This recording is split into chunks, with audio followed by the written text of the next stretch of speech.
Tonight's matchup is brought to you by the famous Budweiser beer, brewed the hard way. The beer that starts with full flavor and ends with a crisp, fast finish. This Bud's for you. LifeVantage, helping people achieve health, wealth, and personal freedom. By ESPN 700, the home of Real Salt Lake and Monarchs soccer. Listen to every match by tuning into ESPN 700, Utah's #1 sports talk. By Valley Fair Mall. Valley Fair Mall has it all. And by Rio Tinto Kennecott. We invite you to take a closer look at riotintokennecott.com. Soccer fans, welcome into the beautiful Rio Tinto Stadium here on this Saturday evening in Sandy, Utah at the base of the Wasatch Mountains for this Western Conference matchup between the Austin Aztex and the home team, the Real Monarchs SLC. I'm Landon Southwick, joined alongside my partner Sean Blymiller for the call of tonight's game here on KMYU and streaming live on YouTube. Tonight's matchup will be the second time these two teams have met, with the first coming May 9th in Austin, Texas, with the Aztecs winning 3-2 on 2 late goals in stoppage time. This is an important matchup for the Monarchs as they only have 12 games left on their season and are hopefully battling for that playoff position. Sean, tonight's game should be an interesting matchup between these two teams. Monarchs are have 12 games left and are 13 points out of the playoff spot, and the Aztecs are 4 points out and have the same amount of games left. Correct. You have currently the Monarchs sit with 9 points. Aztecs have 18. The Aztecs was just 4 points outside of the final 6th playoff spot. So this is a very vital point for both sides, really, if they want to make the Western Conference final or the playoff as the season comes to a close. The Aztecs coming into tonight's match on an 0-2-2 streak as of recent, and the Monarchs coming off a 10-day stretch where they tied the reigning USL champ here, Sacramento FC, at home. So both teams coming in different situations, but looking for vital points tonight, Sean. And the Monarchs had a 10-day break where they had a little bit more of rest, and the Aztecs faced off against the Colorado Switchbacks, which currently the Switchbacks sit in first place in the Western Conference. They dropped to that result 2-0. Today they travel without their leading goal scorer. Chris Turpak has 6 goals, 1 assist. He's not in the 18 today, so it'll be important for the other players on the Aztecs teams to step up. One of the starters is Treven Cesar, and he's the one that got the game-winning goal against the Monarchs at Austin. So it'll be interesting to see how it turns out tonight. On the other side, the Monarchs missing their leading scorer Max Rohofer, who's on yellow card suspension today after receiving his 5th yellow card in the last game. So both teams without some firepower, but there should be an interesting matchup as both teams coming in looking for vital points tonight in this Western Conference matchup here at Rio Tinto Stadium. We'll be back with first half kick in moments.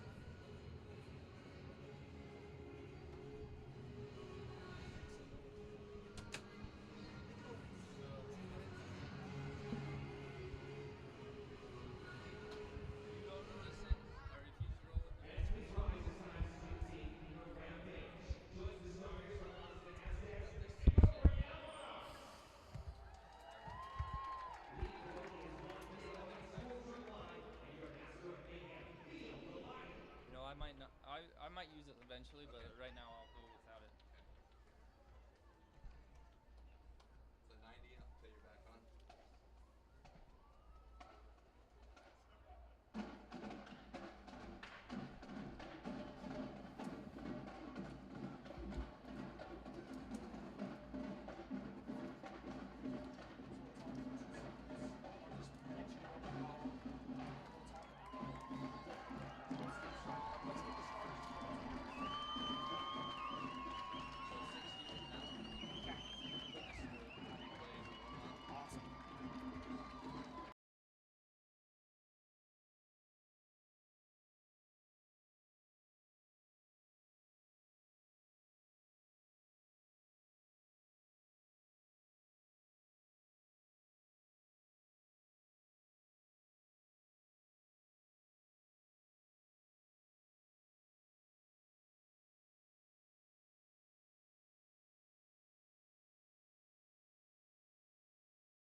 Welcome back live here at Rio Tinto Stadium as the stadium is currently getting ready with the national anthem, and we'll check out the starters from both teams. But let's talk for 2 seconds, Sean, about the added addition to the Austin Aztex for tonight's game. They got a player from the Columbus Crew on Thursday, and he is a big name. You're exactly right. His name's Roman Gall. He plays with Columbus Crew. He's played in 3 MLS games thus far. Signed a professional contract August 7th, 2014 in the weighted lottery in qualifying, CONCACAF U20 Championship qualifying. He was a Golden Boot winner with 5 goals. This kid can score, and he's going to do big things tonight if he comes off the bench. So it's an option for Coach Paul Dalglish as he's back at Rio Tinto Stadium. We didn't get to address that, but he's back here for the first time since he left Real Salt Lake to go be the head coach of the Austin Aztecs. Yeah, he was the head coach back in 2013 of the Aztecs when they won the PDL championship. They had the record for the best season in PDL history with 15 wins, 1 loss, and 2 ties. After that season, 2013, his success. 2014, he was named as assistant coach for Jeff Cassar for Real Salt Lake.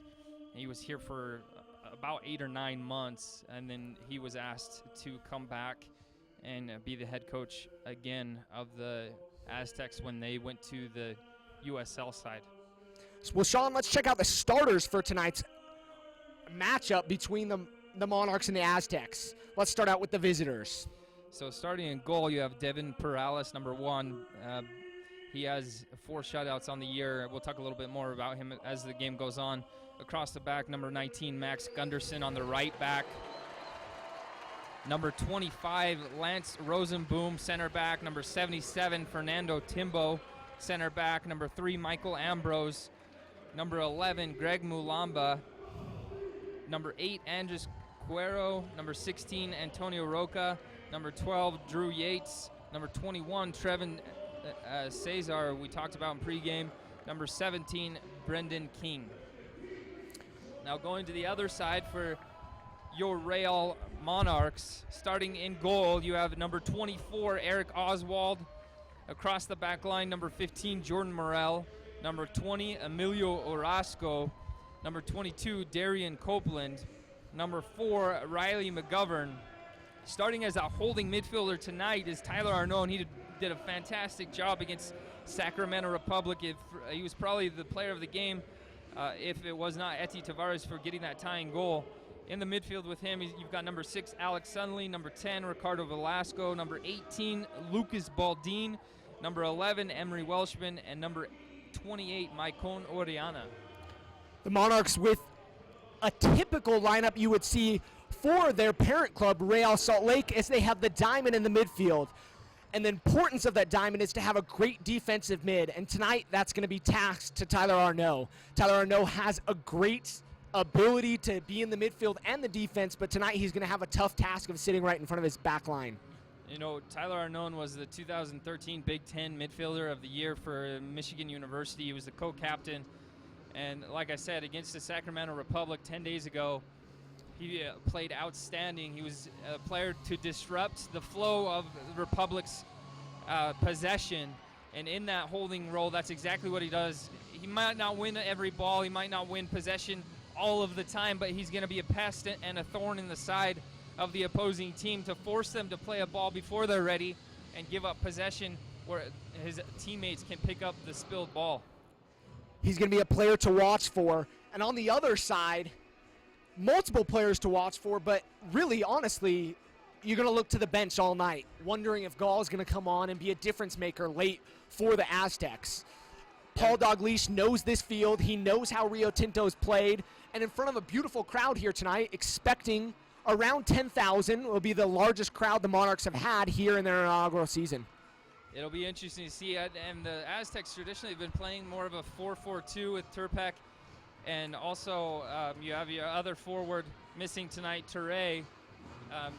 They are your top forwards, the runners, but today it looks like they're coming with a 4-3-3, so it's maybe Dalglish sees something in this defensive shape for the Monarchs where he wants to attack them early on. But it'll be interesting to see as this game develops, as these two teams go at one another.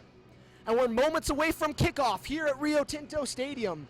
Officials for tonight's match are Hamid Sadehi, Jason Hutchinson, Jeff Young, and Matt Houston as we've kicked things off here at Rio Tinto Stadium. Monarchs with possession to start this one. Orozco's going to have it on the near side.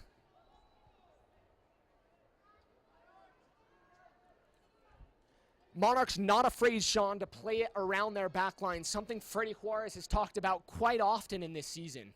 Yeah, number 22 is a newer addition to this lineup. Darian Copeland stands at 6'2", 160 pounds. He's from Brooklyn, New York. He spent some time with Sheffield Wednesday out of England. John Harkes, one of the U.S.'s 94 players, is captain in 94 World Cup. He played there from 90 to 93. But he spent some time, training stint. Copeland spent a training stint with the Sheffield Wednesday. Great possession early on from the Monarchs as they're able to possess things and switch sides of the field. Arnone with it. Nice pass. Out wide to McGovern.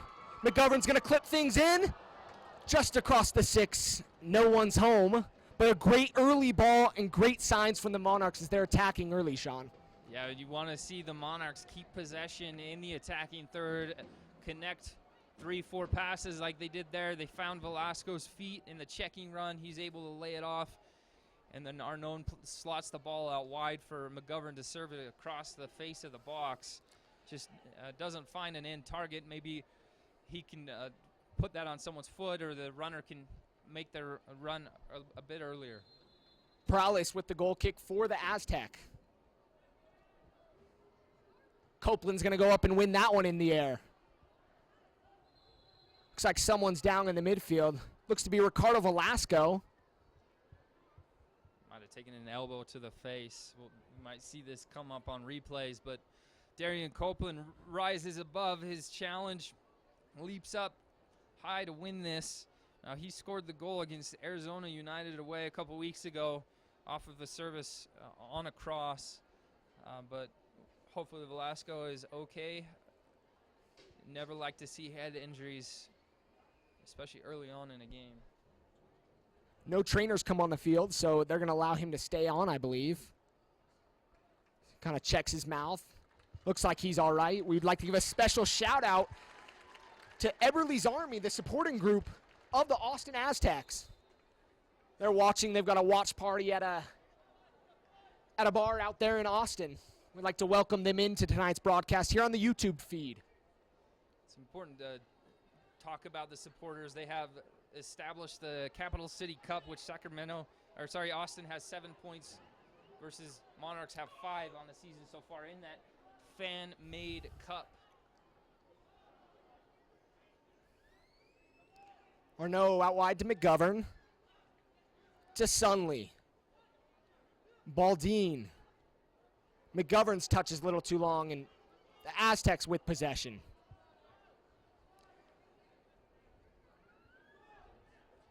Aztecs looking a little dispossessed here early on, Sean, as the Monarchs have come out with the lion's share of possession. Yeah, you see Orozco with a man's tackle right in the middle of the field. The commitment's good in these opening moments to have a good showing, especially with this large crowd. Baldine falls down as he's trying to chase that one in the midfield. It's going to be kept in on the far side. One thing to pay attention to is the defensive shape. Out wide. Ball's on the near side. Inside to Yates. Yates is going to look up. Looking in the middle. That was Cesar with the touch. But one thing against the Sacramento Republic, that opening half with the 4-4-2, the Monarchs came out with that diamond midfield, but it looked like they were a little bit lost in their defensive shape. Who steps, who pressures, and Sacramento was able to keep a lot of possession in their defensive third. So it'll be important to see how the Monarchs have their shape and line up defensively. Majority of this one being played in the middle third so far, as both teams trying to figure each other out. Velasco with a nice challenge. Keep that one around. It's going to be sprayed out wide to the far side. Played up forward to Cesar. He'll keep it in. King's going to find it. He'll lose possession. They'll play forward to Welshman. Touch is just a little too long, and he'll lose possession. Freddy Juarez looking for Orellana to drop in a little bit and provide that help here in the middle of the pitch. Yeah, it doesn't matter much if that touch isn't cleaned up from Emery Welshman. That's one thing. Him checking back to the ball, and I'd like to see him improve as the season goes on. He's great with the ball in front of him running at players, but when he has to come back to the ball with the defender on him, he could keep the ball and keep possession more often. Morel's going to be warned for that one. A little talking to from the center referee. Be a free kick.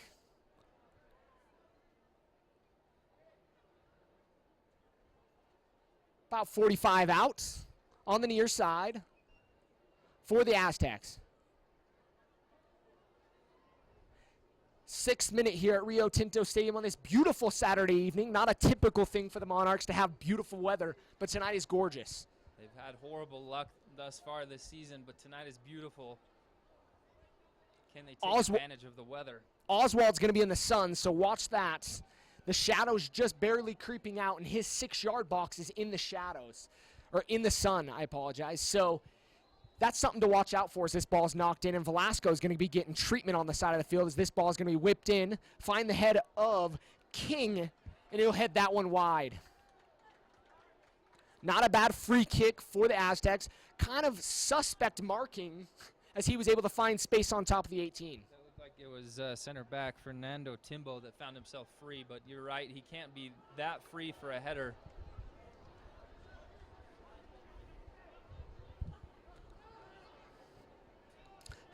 Arnaud with it. He'll spray it wide. Looking forward to Welshman, and he is just offside, That's Sean. Close. That's really close. I'd like to see the replay. Looked like he timed that run perfectly. The outside left back, or sorry, the center back on the left side stepped late. I thought he was on. Field conditions appear to be a little wet. Multiple players have slipped here early on. Ball on the near side. He'll be double teams. Orozco is going to get to it. He'll play it forward to Oriana. Arnaud is going to pick up his head. Looking for Welshman, and Welshman couldn't maintain his balance and his feet there. One thing he did, the kids watching, Welshman was standing on his own half, so if that ball's played over the top, he's onside even if there's nobody behind him. Great ball to King. King back to Ambrose.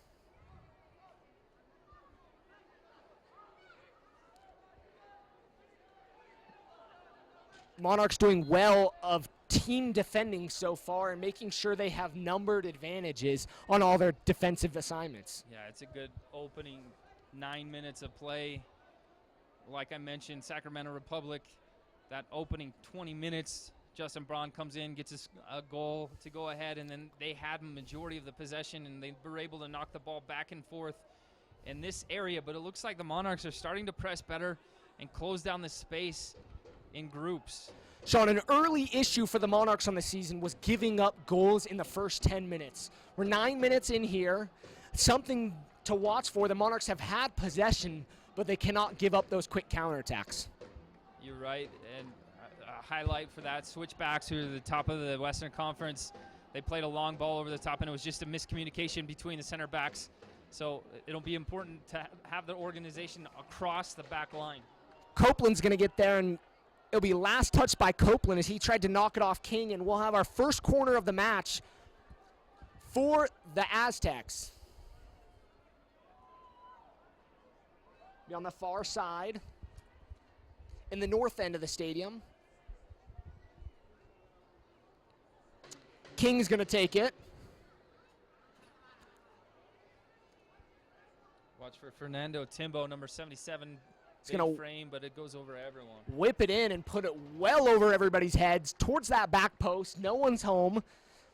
I don't think anybody would have had a chance if anybody was home, but just a ball played too long on that one. Yeah, I don't think they went with what was drawn up in training. There was not a soul on the back post. Everyone seemed to be this near post, and balls just hit over the top of everyone. You know, one thing to really mention, we talked about the absence of Max Rauhofer. He has 6 goals on the year. The next leading goal scorer for your Monarchs would be Lucas Baldin, your captain, with 3. He's your center midfielder. You want to see one of these other forwards step up and be a goal scorer. You know, Sean, we've been looking for it. We've been talking about Emery Welshman is one of those guys that's capable of having multiple goal games and having a breakout season. He just hasn't found the back of the net. He's found the back of the net once so far, but really hasn't had that breakout game tonight yet. Yeah, he's played with the Guyana national team in recent months, had a couple goals with them. But as far with the Monarchs, they need to he needs to find his form and be able to find those goals. Velasco trying to turn. He's going to be pulled down from behind.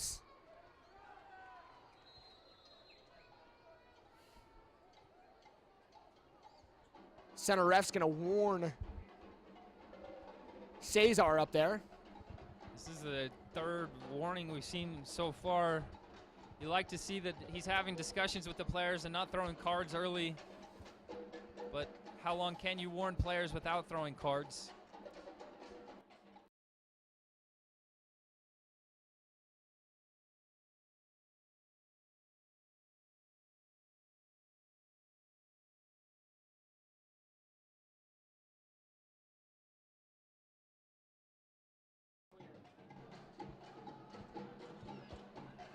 Only to the feet of Ambrose.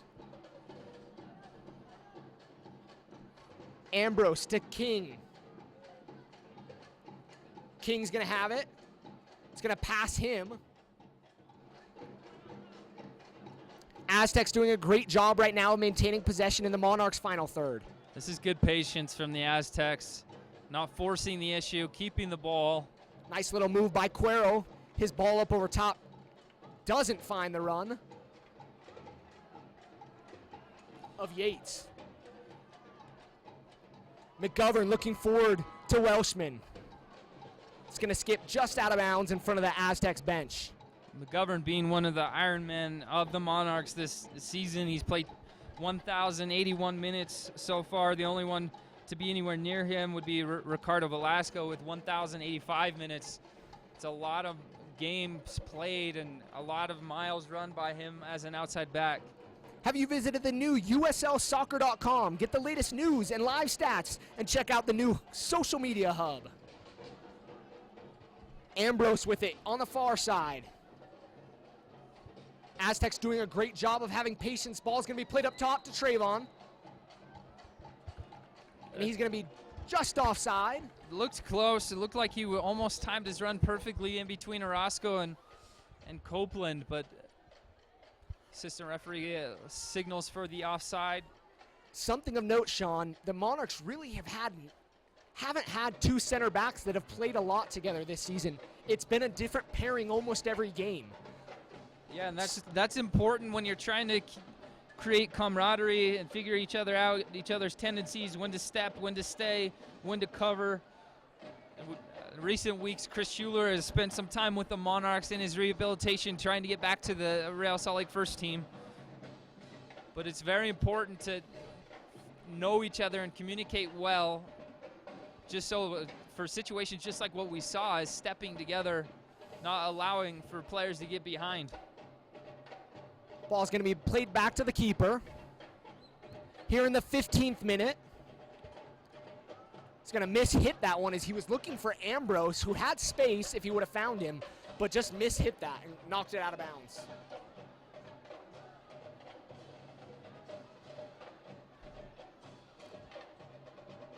Good ball, good switch from Sunley with a nice turn there. Yeah, found a good little space, gets out of pressure going the other way. Nice little move by Oriana as he almost created himself some space, but good defending on the far side by Max Gunderson.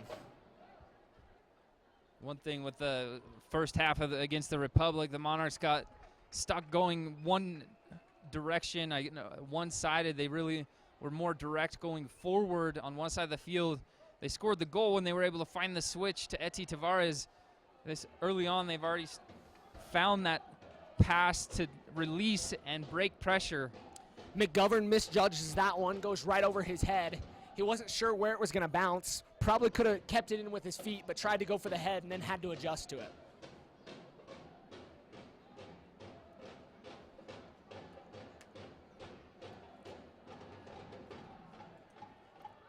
Both teams doing a fairly good job of having possession as that ball could have found the feet of Yates as he was making a run and was onside, but just a touch too long for him. If that finds Yates' foot, he's in on goal against Oswald. Fortunate for the Monarchs. Welshman moving forward. Defended by the captain, Rosenbaum. Played into Velasco. Baldine's going to keep it in. He'll take a shot from distance. He'll chip it in and try to catch that far side, but didn't get any of it, it felt like. You know, that is where Emery Welshman excels. That's where he's so good. He's going at a player with the defender backpedaling towards his own goal. He slots a ball that just misses Velasco's feet. If he connects on that, he can take his first touch past the defender, and then he just has the goalkeeper to beat. But you want to put Emery Welshman in those situations, in those scenarios where he can take players 1v1.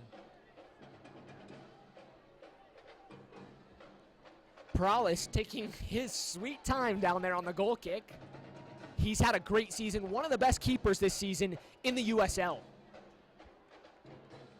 Yeah, his goal against average is 0.98 goals against per game, 4 shutouts, stands at 6'1", 208 pounds. He's just a big boy. Signed his first professional contract this year with the Aztecs in January. He played with their PDL side. King's ball seemed to be a touch short. Aztecs will maintain possession. Ambrose with some nice little dribbling.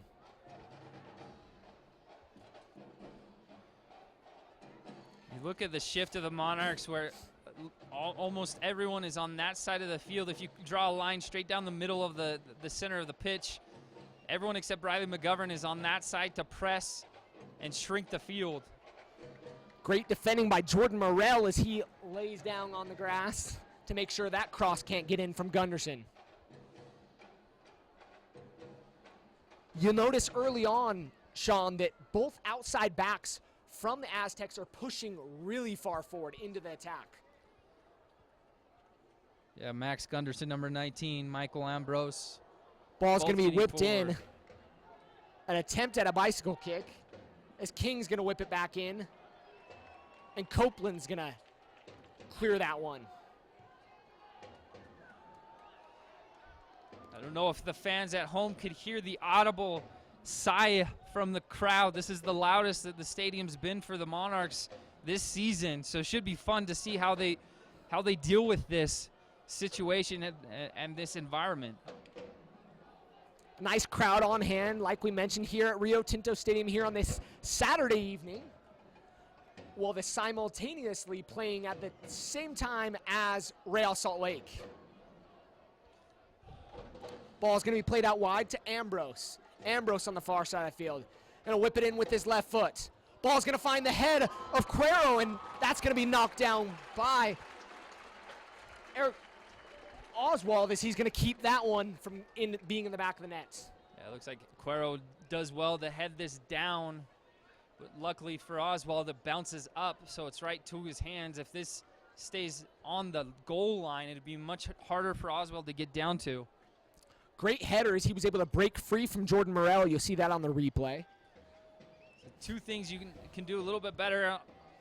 Better defense on the cross, not allowing the service. And number two, being closer and touch tight with the runner. Velasco in the box. Oriana's going to be knocked off the ball as the keeper's going to come off his line to play it out of bounds. That was such good team soccer, though, from the Monarchs. 1- and 2-touch passing. Oriana's wanting the penalty called. Looked like he was in front of the defender. I believe that is Rosaboom. He goes and here we'll see a replay Oriana, of that. Here we go. Looks like Rosaboom's behind him. Is that Rosaboom that's there? Will be the first corner kick for the Monarchs as the captain Lucas Baldin will step out onto the near side to whip this one in. He'll whip it in with his right foot. Looking for one of the tall trees, Copeland, Welshman, or Roscoe. Copeland's going to find it, and that one's going to go just wide and will be deflected as that one almost found the back of the net. Yeah, that was almost for that side netting on the goalkeeper's near post.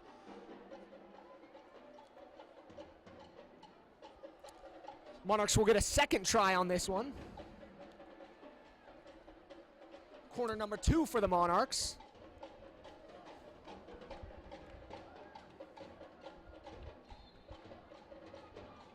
Baldin's ball's whipped in. Find the head of Orozco as he cannot keep it down. He was drifting backwards and put it just high. That's difficult to be able to, as you're going backwards where the ball is not necessarily, the path of the ball is not in front of you, it's more trailing behind, so you're trying to arch your back and your neck to get over the top of the ball. So it means you have to elevate even higher. But 2 good chances off of corner kicks for the Monarchs. They're almost able to take advantage of. Become a fan of the USL on Facebook for exclusive league news and interactive content.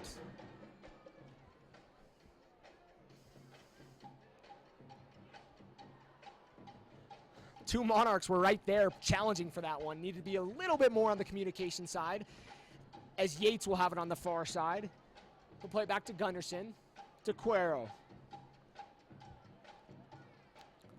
You'll notice the Aztecs have been very patient in the attack so far. Both teams have been fairly patient, something that I don't know that you could say for the Monarchs quite often, but they're doing a good job tonight here in the 23rd minute of play. Yeah.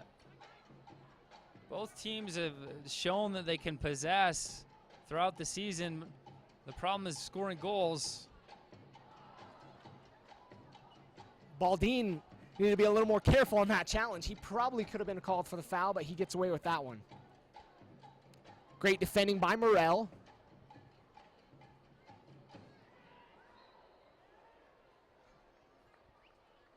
Referee Ahmed Sadehi whistles for the foul, but that's exactly what Tyler Arnon provides for you. He is not afraid.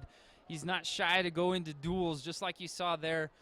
And just because of his fierceness in getting into the tackle, he's able to win the set piece and a free kick. Free kick Monarchs. Just barely in the defensive third for the Monarchs. Freddie Juarez up. You know, in talking to one of the assistant coaches, Jeff Ginn, today, he mentioned to me that they had a phenomenal practice yesterday. Everybody had a mood about them.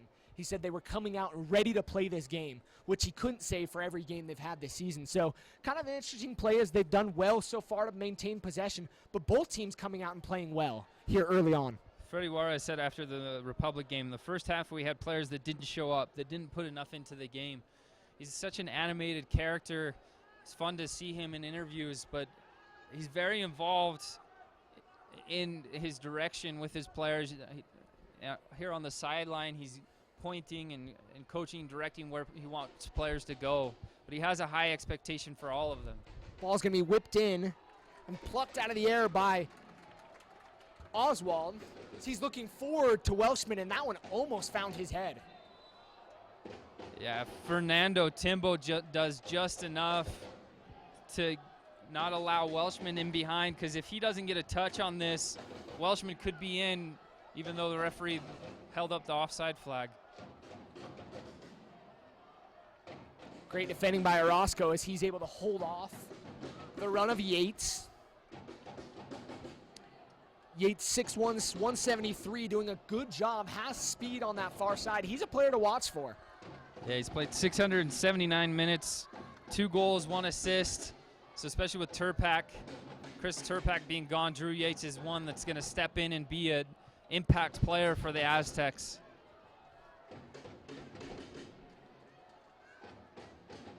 Ball's going to be sprayed out to the far side to McGovern. McGovern looking forward to Oriana. He'll be 1v1. He's going to turn and slow things up. He's going to go at goal. Plays it into McGovern. McGovern's going to whip it across the box. And that will be offside on the Monarchs. Great play, great combination. McGovern was just in front of the line as that ball was played. You got the right idea, because McGovern's starting behind Oriana. And if Oriana releases this ball a bit sooner, McGovern's still going to get to the ball before the defender, and that's still going to turn into a goal. And here's the replay. I don't agree with this. I think McGovern's onside. I think the assistant referee gets it wrong there. Oriana played it forward to Welshman. Peralta's going to come out, and there's going to be a collision. But he'll knock that one out of play for a Monarch throw-in. Perales. And Max Gunderson got taken out by Perales on that slide tackle, lands directly on his backside. You can see him limping a little bit.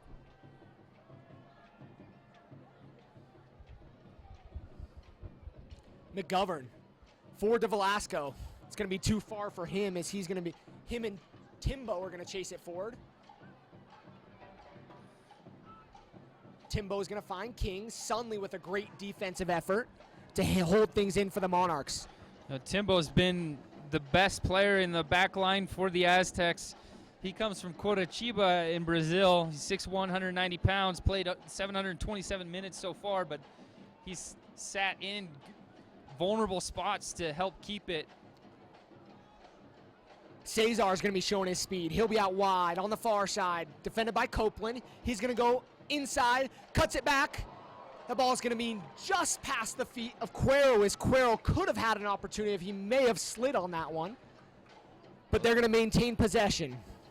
Well, Drew Yates was on the penalty spot. Cuero was trailing him, so Cesar had a choice for 2 services and just misses both of them.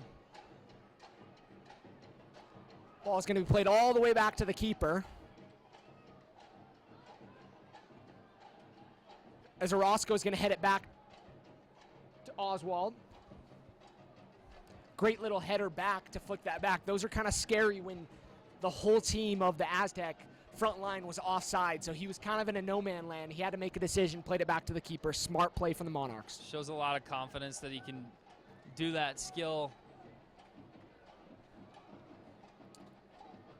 Nice little drum line here at Rio Tinto Stadium, providing a little bit more of an atmosphere here for this USL side here in their inaugural season. Yeah, this is the best showing of fan support. Oh, this is trouble. Cesar in. His shot and a goal! Austin Aztecs with a goal by Traven Cesar here in the 29th minute of play as Lucas Baldin was knocked down in the midfield, dispossessed, and Cesar has a 1v1 with the keeper. Just outside the 18, he whips it in, curls it into the back of the net, and the Aztecs take a 1-0 lead here at Rio Tinto Stadium. The fans are not happy with the center referee, Ahmed Sadehi. Lucas Baldin gets caught with the ball here. You fans can be the ones to decide yourself at home viewing. No matter what, this is a place you cannot lose the ball. You can't leave it up to the judgment of the referee to bail out with a foul called. Looks like Lucas, he got clipped on his heel, the inside of his foot for sure. But the Aztecs take advantage. Again, Cesar, the one to punish the Monarchs in Austin back in May, does it again here now. It was a great finish from Cesar as he was able to find the back of the net from the 18. As Oriana's in on goal, and he'll be taken down by Ambrose, but no call again from the center referee.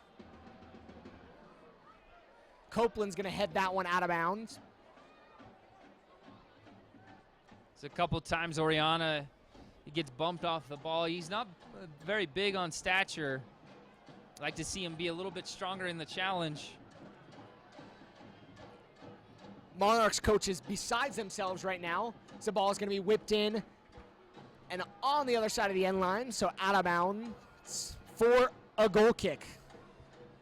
Oriana stands at 5'8", 150 pounds. It's 2 times now he's knocked off the ball. Coaching staff not happy with the referees, wanting a foul called. It could have been from behind. It's a tough decision for the center referee in real time. McGovern, his touch is going to let him down as he plays that one too far forward. Little bit of confusion in the back as the Aztecs are able to whip that one out. Timbo's going to knock that out of bounds for a throw-in just in front of the Aztecs bench. McGovern does well to get forward, be positive with his touch, and go at players. That last touch just let him down, is a bit too heavy. If he finds Welshman with that last touch on a pass, he could be in alone. Ball was looking for Welshman up top. Welshman defended very well by the Aztecs defense as they collapsed on him and had 3 players right there to knock that one away. I think he's one of those players, Sean, that Paul Dalglish probably talked about early on. He knows what type of player he is, capable. He's an MLS talent player, and he's just waiting for that breakout game. Yeah, there's a few areas that he would probably improve on, but like I mentioned in the start of the game, he's so good going at players 1v1. He won the penalty in Austin for Max Rauhofer's goal, but Emery Welshman just got around the corner in his challenge. You could see his ability on the ball. For those of you RSL fans out there, still 0-0 in Colorado in the 32nd minute of play, as they were playing simultaneously with the Monarchs and in the state next to them. So a lot of soccer here for this organization today. Good things, hoping for good results. Monarchs down early, 1-0 here in the 32nd minute. Velasco wants this ball at his foot. Lucas Baldin puts it out in front of Velasco. Too heavy, goes out of play. Follow the USL on Twitter to become a league insider, join club conversations, and have a chance at exclusive giveaways. It's a good pressure from Lucas Baldin. knock it off of Max Gunderson to win possession back. Monarchs looking to settle back in after that, giving up that goal. Kind of unlucky, Sean, to have a goal happen in that fashion where your midfield's knocked down. Questionable, maybe a foul, who knows? But it's one of those that, you know, you're playing well and you get a little unlucky. Well, that's been the story of the Monarchs season. They play extremely well. They have a lot of possession. They create chances. They're not able to find a goal, and then the opposing team comes back and punishes them on the other side, bearing their chance. It'll be a true test of character right now for the remainder of this game. Can they find a way to get back in front? McGovern to Oriana. Oriana with a nice little footwork to McGovern.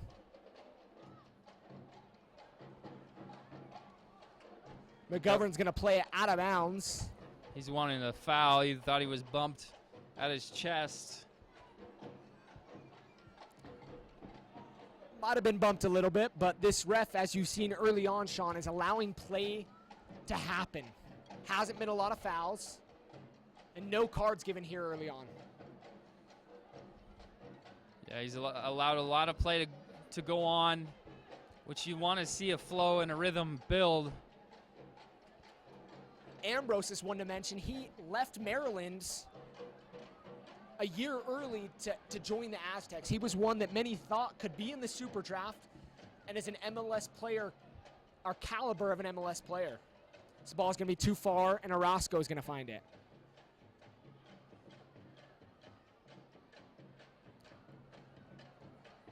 Gunderson with it. He's going to play it in the midfield to Rocha. Timbo with it. 35th minute here at Rio Tinto Stadium. 1-0 Austin Aztecs. Ooh. It's going to be a foul committed by Tyler Arnone. You're okay with your defensive midfielder doing that from time to time. Kyle Beckerman's well known. He's the leading foul. He commits more fouls than anybody else in the MLS. You can't complain in a foul like that, Sean. You know, you've got to show you're ready to play and you're going to make things tough on the visiting team. This ball is going to be out of play, knocked out by King on the far side.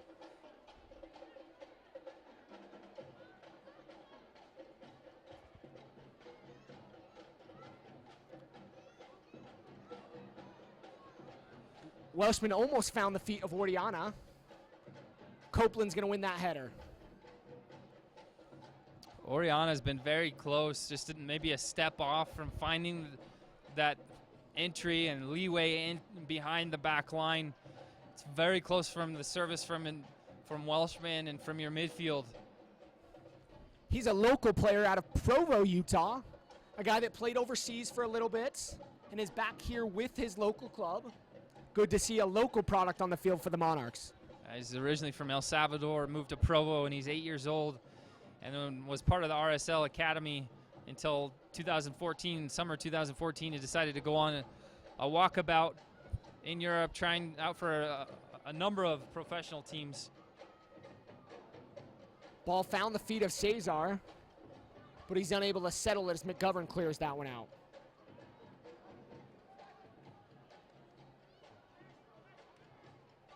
Cesar's going to have it 1v1 with Copeland. Cuts in. That won't be knocked out away from him. That's a good find stick the feet from of Baldin. Copeland. Baldin to Sunley. Over to Oriana. Morel with space, but nothing forward for the Monarchs as they're struggling now to get out of their own defensive third. You like to see possession, but occasionally you want to see them take off in the counterattack. Baldin's going to be knocked off the ball. He looks like he's still trying to shake off that challenge earlier when the goal was scored. I'm sure he's going to be black and blue on the inside of his ankle, or he might have been clipped on that foul. Yates with it. Inside to Cuero. Nice little turn. He's going to be knocked down by Orozco. Played forward to Welshman. Perales is going to be off his line and is going to clear things. Sweeper keeper from Perales. He had to be there. Welshman forward to Velasco. Over to Oriana. Oriana's in. And a shot and a goal! Mikey Oriana with the goal. Great teamwork by the Monarchs as they're able to find the back of the net and level things up here in the 38th minute of play. You love to see this for a number of reasons. Welshman does not give up. The ball's kind of gets caught up in between the center back and Welshman, and it's a 50-50 challenge. He's able to get a deflection that lands at Velasco's feet. Same thing. It's not perfect. Doesn't sit pretty for him, but he's able to find it, work hard to find the other side of the field where you have Maicon Oriana to score his first goal for his hometown team. Good goal by the Monarchs as we'll check out a replay here. He's able to find that with his left foot and put it in the back of the net. Great composure by him as he had to stretch a little bit, but was able to find that far post. Monarchs level things up here in the 39th minute of play. 1-1 Real Monarchs and the Austin Aztecs here at Rio Tinto Stadium. Velasco with the assist on the goal, and the pass just forces Perales off his line. Gets caught in no man's land where he has to commit. Makes it a little bit easier for Oriana. He just places it right where it needs to be. Monarchs with new life. Ball's played out wide to Velasco. Velasco forward to Welshman. As Perales is going to come just to the corner of his box. Right in time. So just a nice little skill check from Oriana outside of his right boot. He's trying to put it just in the path of Welshman. Just too far where Perales can get to it. As every soccer player knows, these next 5 minutes are super important. This ball's played to Oriana. Oriana with Velasco. Velasco with it on his right foot, and a shot and a goal! Ricardo Velasco with the goal! As the Monarchs take a 2-1 lead here at Rio Tinto Stadium. A great goal by Ricardo Velasco as the Monarchs capitalized on those 5 minutes of importantness that I was just mentioning. Well, and Oriana decides to return the favor to his buddy. He gets the assist on this goal for Velasco, where Velasco scores his first goal of the season, and for a reward, I'm sure he's going to get a yellow card for ripping off his shirt in celebration, but hey, who cares? He needed that one. He needed to break into this game and get that first goal of his career with the Monarchs. He's an RSL Arizona Academy product. He was a PDL Player of the Year, all-conference team. He has 2 assists on the year, but this is his first goal. It's so good to see him find the back of the net. Velasco will be shown a yellow card here in the 41st minute of play for removing his jersey after scoring the goal. But you like the dynamic movement, the overlapping runs to allow for those runs to penetrate and get behind. And the Monarchs are able to go forward and go up 2-1 against the visiting Aztecs. As I was mentioning just before that last goal, 5 minutes before and after a goal are decisive, are important times to lock things down and settle in. And the Monarchs were able to use that momentum and find the back of the net. Well, as they lead 2-1 now. And the next 5 minutes are highlighted even more because we're just about halftime. So if you go in with 1 goal advantage at halftime, it's such a confidence booster versus being equal at 2-2. So can they seal things up and make sure not to give up any chances? Monarchs give up a free kick just outside the area, about 30 yards out. As you see the goal again here on the replay. Velasco, that's something he needed, Sean. Something that will breathe, hopefully, that new life in him as a player. Yeah, and Oriana does so well on the timing of his pass because we saw earlier on where Riley McGovern was overlapping and the pass was just a bit too late and he ran offside. This time, Oriana times his pass perfectly, and Velasco just has to beat Perales, the goalkeeper, and here's a chance for Aztecs. King standing over, and Cesar. Training ground play as it hits the back of Cesar. Ball's going to be whipped in.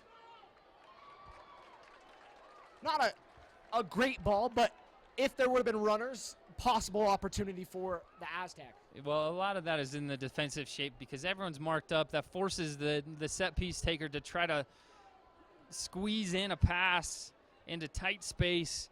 So good defensive shape on the free kick from the Monarchs. Oriana trying a nice little ball over to McGovern. That will be just out of his reach and will go out of bounds. Oriana's playing well here now. He has something to show today, it seems like, Sean. He's come out with a little bit of vinegar in his veins, and he's playing well. It's so good to see homegrown kids have this opportunity to play on this stage, and he's taking advantage of it today. What a good ball from Velasco.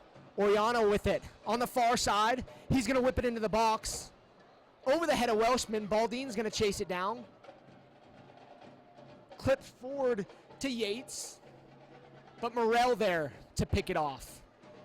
You know, Landon, this game is such a game of momentum, such a game of confidence, and once forwards start finding the back of the net and creating chances with their colleagues up top, with their forwards, their partners, it's almost like they have that more confidence to take players on, and we've seen that in the last 10 minutes from Oriana. You know, and as Paul Dalglish is down there, his team just has to stop the bleeding. Head into the break with this 2-1, being down 2-1, hopefully nothing more, as they've been picked apart lately in the last couple minutes. Yeah, they started the game really well. The opening 20 minutes, I'd say the Aztecs have the advantage in possession and probably the chances as well, but the last 25 minutes the Monarchs have done so much better. True test of character where they fight their way back in, going down 1-0, but now taking the lead 2-1. Here in the 45th minute, we're just about to get stoppage time announced here at the stadium. As we mentioned, a nice crowd here on hand, a good atmosphere, as this crowd seems to be in it, Sean, with the life that this team has breathed into them with a 2-1 lead here just before halftime. It has to be an injection of adrenaline for these guys, for these players, where in past games, the fans, you'd have a couple hundred fans here, but today you've got the drums banging and the fans are extremely loud, and you're going into halftime hopefully with this 2-1 advantage. Ball's going to be played forward and it's going to stay in bounds. Played back to the keeper.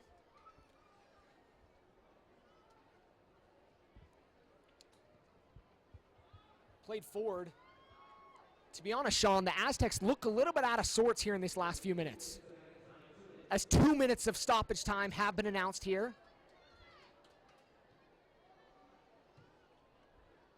There's been an injection of energy for the Monarchs.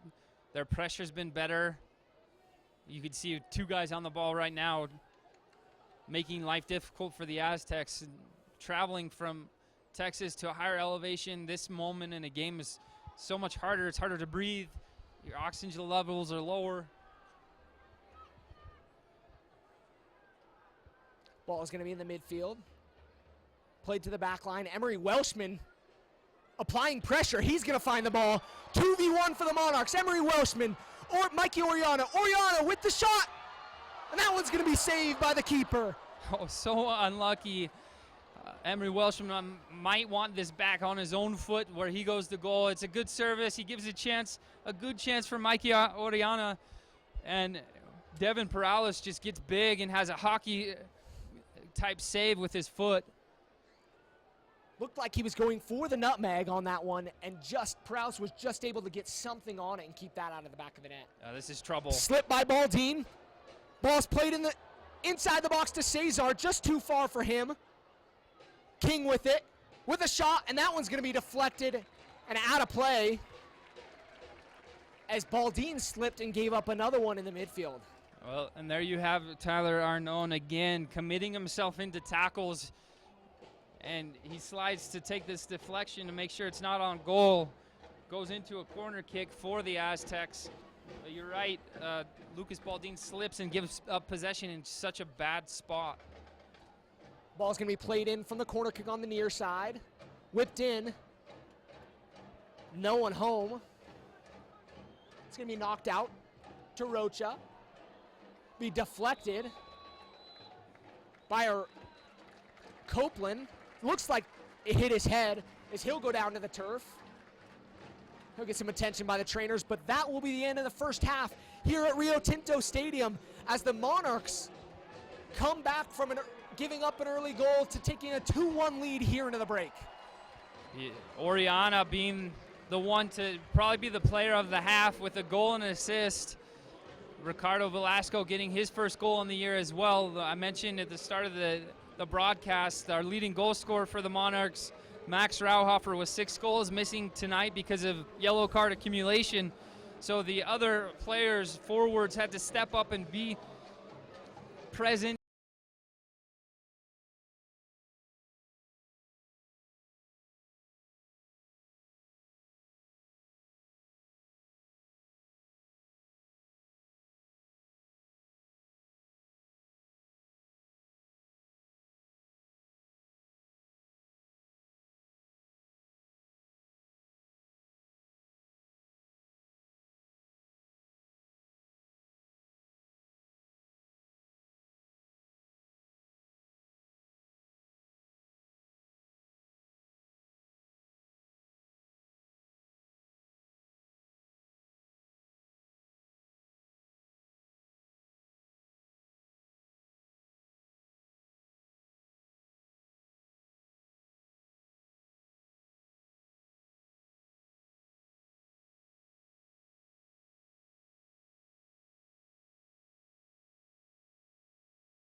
This halftime report brought to you by Rio Tinto Kennecott. We invite you to take a closer look at riotintokennecott.com.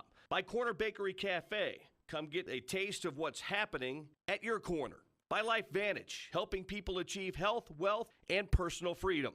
And the famous Budweiser beer, brewed the hard way, the beer that starts with full flavor and ends with a crisp, fast finish. This Bud's for you.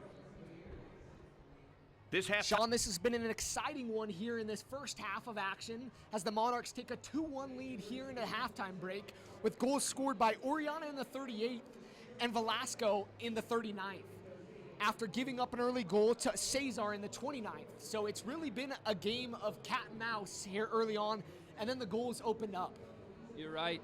It's good to see Oriana step up and be that player to get the goals, and when Max Rauhofer's not here, Velasco is so important for him to get a goal as well. We saw him in the PDL, USL PDL Excel. He has 2 assists on the year so far for this year, but you'd like to see him get more opportunities, more assists, more goals, and it's good to see him get on the board. You know, Emery Welshman would probably love to have that pass back that he played to Oriana, but Oriana's been playing great, so no complaints there from him, I'm sure. But he's another one to watch for here in this second half as he still is finding space, doing a little bit of hard work, just hasn't found the back of the net. You're exactly right. And the thing to look at for the second half is the super subs for both teams. One player we want to mention for the Aztecs is Roman Gall. We mentioned him at the start of the broadcast.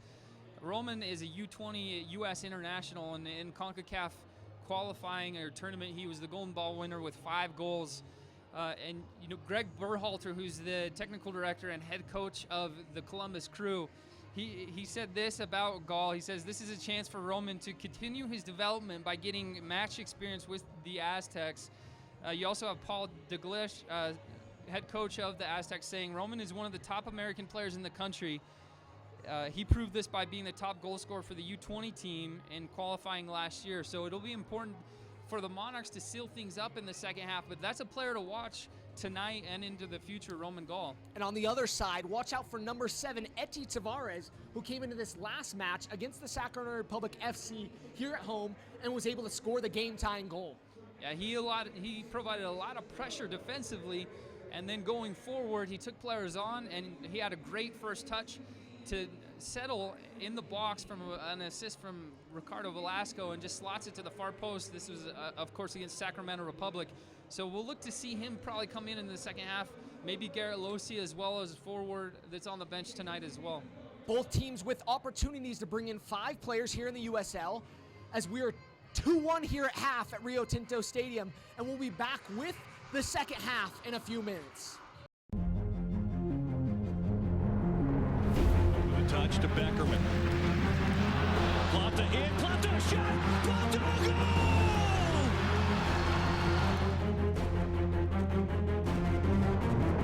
Comes to the spot. Robbie Keane approaches. Big save, Ronaldo! Oh, that's done it again!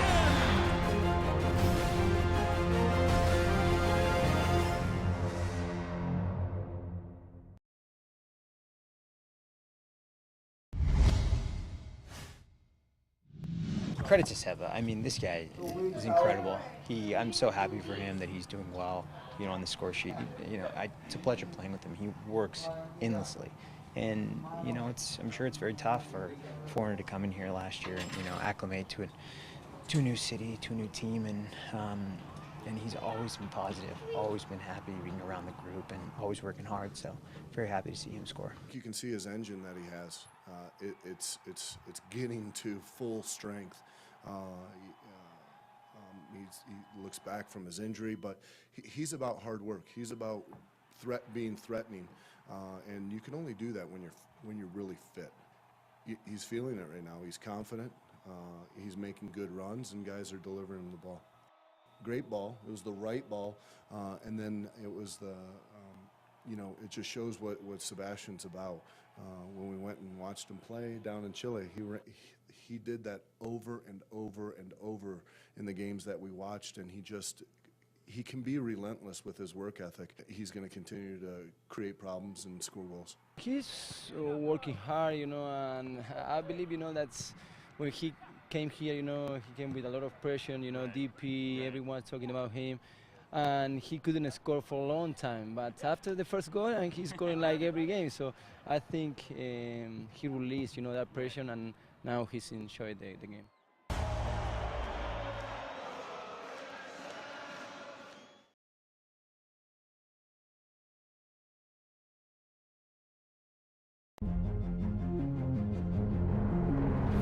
The touch to Beckerman. Plata in, Plata shot, Plata goal!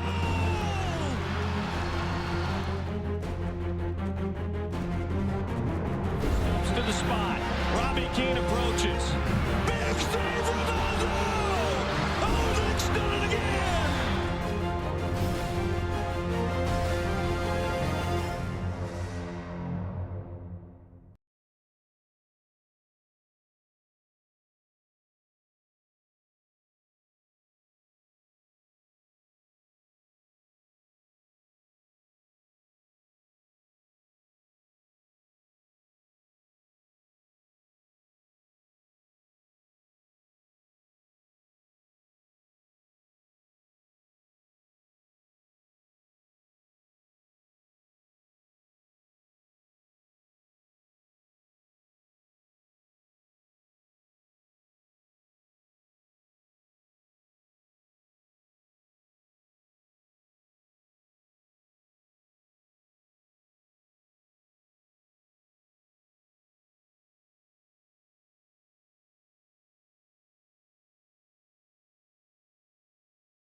Welcome back to Rio Tinto Stadium for this second half of this Western Conference matchup between the Austin Aztex and the Real Monarchs here, where the Monarchs lead 2-1 here after first half play. Sean, this should be an exciting second half.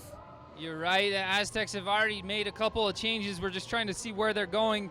Looks like number 23, Guaraci Oliveira, enters for number 11, Greg Mulamba. Also number 5, Travis Golden, enters into the game.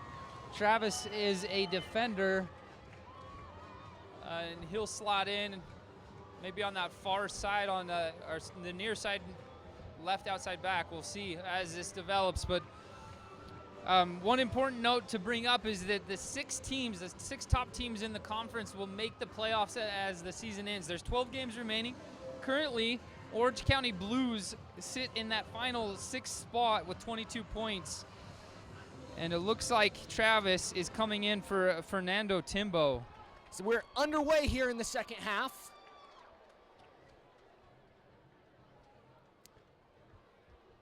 Aztecs with the ball, as the stadium's now engulfed in the shade, the field at least. Little light on the far side still, on a beautiful Saturday night here at Rio Tinto Stadium. For those of you fans watching both games tonight, Real Salt Lake is tied 0-0 just in the start of the second half in Colorado. Well, and Guaraci, the player you just saw on the ball, he's played 1,013 minutes thus far this season with 1 goal. He's part of the Atletico team in Brazil, and then also his latest club was with Coritiba. Same thing with Fernando Timbo. He's just a big frame looking to keep possession of the ball. Ball's going to fall to the feet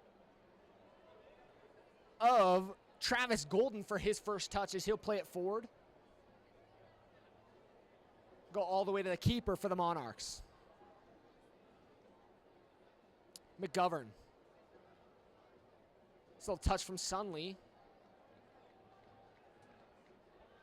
Monarchs filling things out here in the 47th minute. Ball's going to be played forward to Velasco.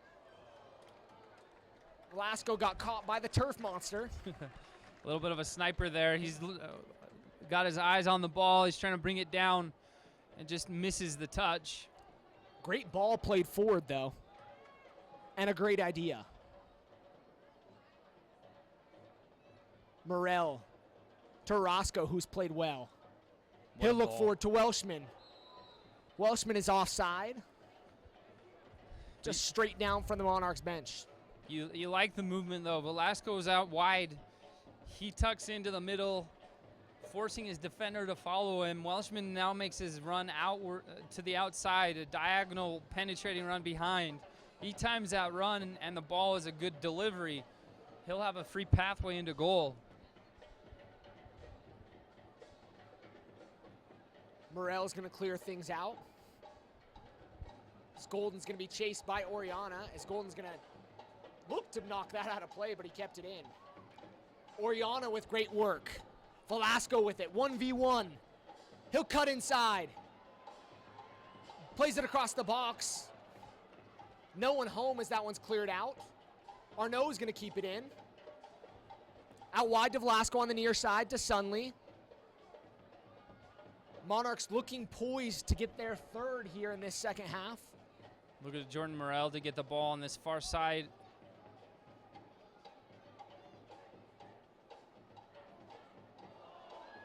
Velasco's going to be knocked off the ball. He got the finger from Ahmed Sadehi telling him, no, that's no foul. Great tackle by Orozco as he's able to win that one away from Cesar. Cesar has speed. Something that he did well was he beat Orozco to the ball, but Orozco with a great tackle and challenge. This is dangerous in the back. Copeland just plays safe, gets it up and out. Looked like the goalkeeper, Eric Oswald, got caught in between where he's trying to play a simple touch, just doesn't put enough weight on it. Copeland bails him out. Ball's going to be played back to the captain, Rosenboom. Nice little trendy hair down there by Rosenboom. He was drafted by DC United back in 2012. Velasco with it to Baldine. Baldine to Welshman. Welshman with a shot, and it's going to be blocked. Sunley's going to keep it in. So player down for the Aztecs up at the midfield circle. Looks like Oriana's flagged for an offside here. But you're right, Ahmed today, he's attending to an injured player, but the assistant referee on that near side raises flag when Emery Welshman shoots this ball on frame. Oriana's in an offside position. That's why he raises his flag. So the Aztecs will have a free kick here soon. You know, it looked like it opened up for the Monarchs because the Aztecs were calling for the ball to be knocked out of bounds, but the Monarchs had possession and looked to go forward. And there looked to be a little bit of confusion in their center back area as Golden goes down, their center back. So they were missing that center back in the play. That's why there was such a gap for Emery Welshman. If he could have just taken that touch a little quicker, he probably could have got the shot off.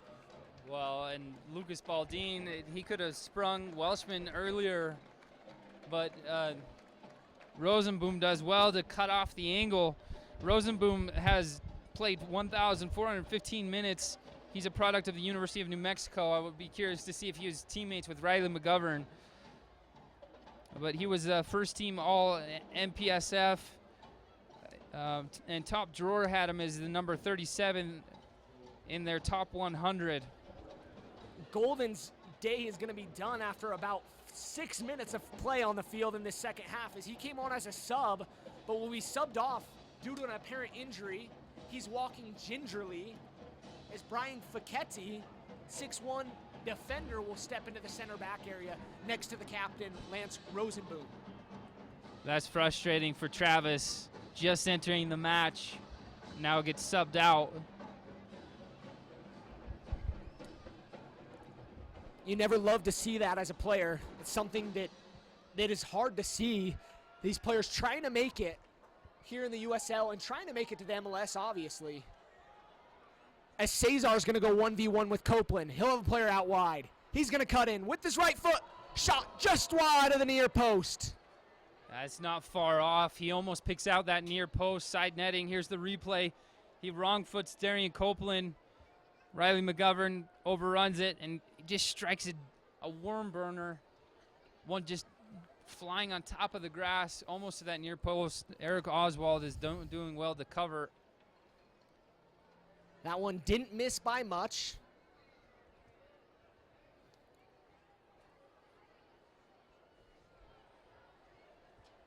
You know, something to watch out for here in the second half, Sean. We talked about attacking players coming on as the Monarchs players, subs will get ready to warm up as the team gets off the bench to warm up. But the change of center back happening twice here in this second half is something to be beware of and watch out for, because a guy is coming in fresh off the bench to play alongside the captain, wondering if there will be any confusion there.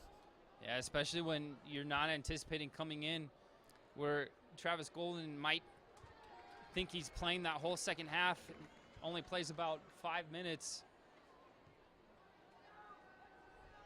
But another player that's on the bench for the Aztecs that's been dangerous for him this season is Sene Torre. Torre in 2007 actually trained with Arsenal in the English Premier League, had a training stint with them, and then he was part of the Red Bulls in 2008, scoring 6 goals with their reserves team. He's a firecracker coming off the bench as well. We wish Travis Golden that he'll recover quickly. He looks like he's still getting attention just behind the bench. Looks to be his ankle or knee. They're checking things out as the ball is played on the far side of Morel. To Roscoe. He was held onside.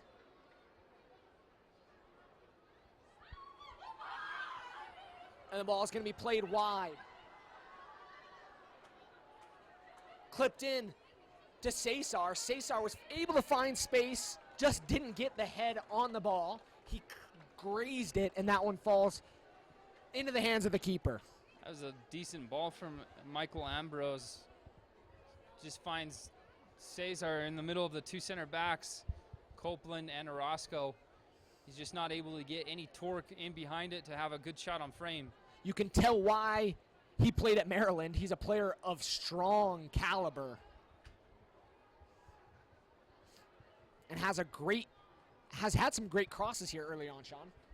Yeah, he's a quality player. He's young, still looking to develop, 21 years of age. He's played vital minutes for this team, 1,259 minutes, probably the most on the team. See how he develops as the next 2 years come across his timeline.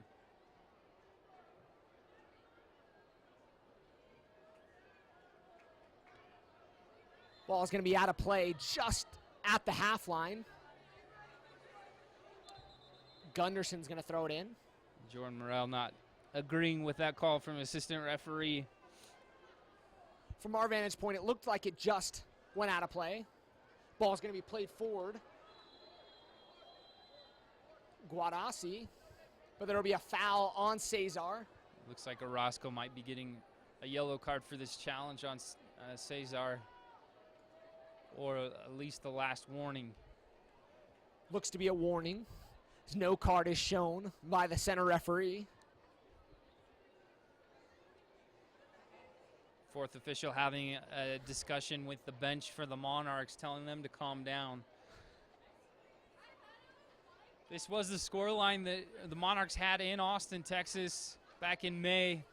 Goals from Lucas Baldin, Max Rauhofer, but then the Aztecs were able to get 2 late goals in the last 5 minutes of that game. King with the free kick. He'll play it in with the right foot.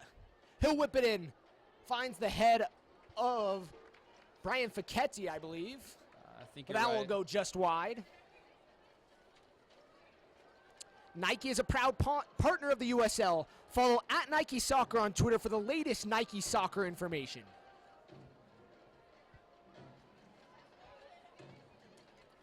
'57th minute here at Rio Tinto Stadium. Monarchs with a 2-1 lead.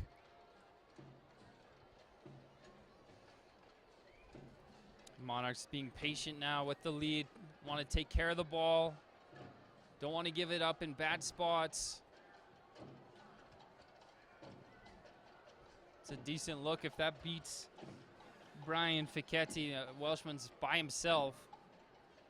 Facchetti looks like he's still trying to settle in this game, Sean.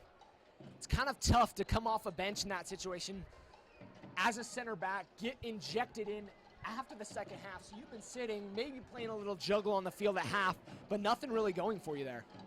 Yeah, it's got to be a lot of a challenge of your mental capacities as well as your physical, because you got to get into the speed of play right away.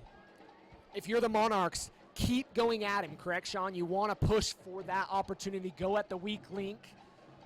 Yeah, you don't want him to settle in. You want him to be uncomfortable for as long as possible. If you can shake his confidence early, that could be the whole half that he's not finding his feet. Looking forward to Cesar, and that will be knocked out of play. Well, a throw in by Ambrose on the near side. The Aztecs are going to switch the ball. Good commitment from Lucas Baldin to chase down that space, not allow for the Aztecs to get forward on this on the right-hand side. Probably did a 40-yard sprint to close down the space.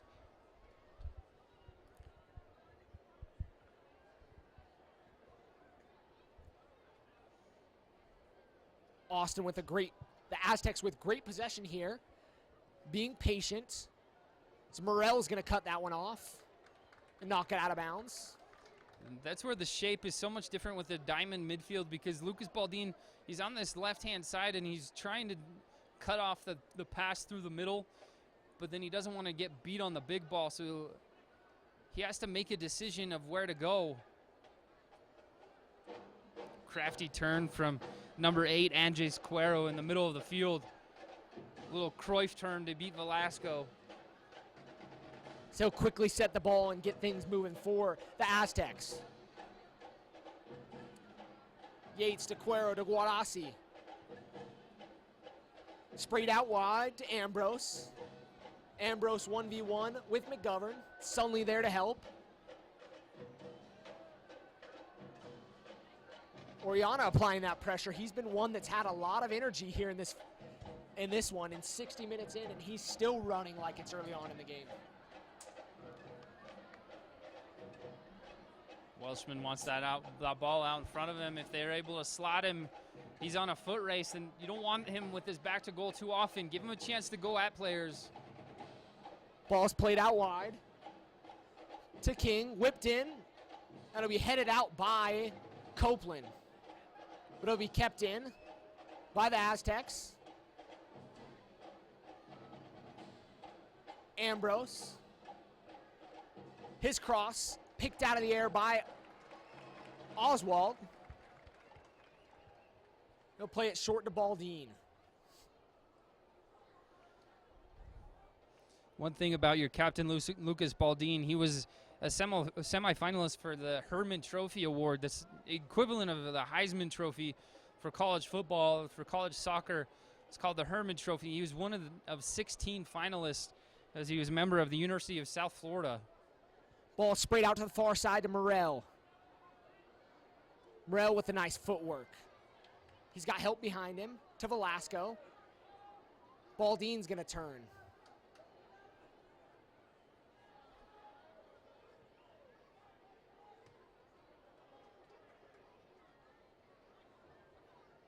Cesar is going to be going forward. He's got speed.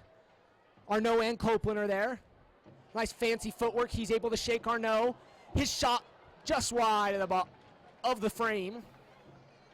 It's very well done from Trevin Cesar to beat Tyler Arnaud and Darian Copeland to get a shot off. Forces him to hit it wide, but you see his quick movement, his little shimmy side to side to shake players.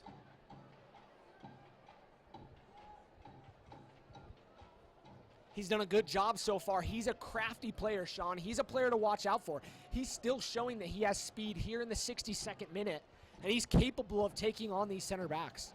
Yeah, we look like the Aztecs have a couple of subs up and ready. Sani Torre, the player I mentioned, who trained with Arsenal, he has 2 goals and 1 assist for the Aztecs so far. He's ready to come into the game.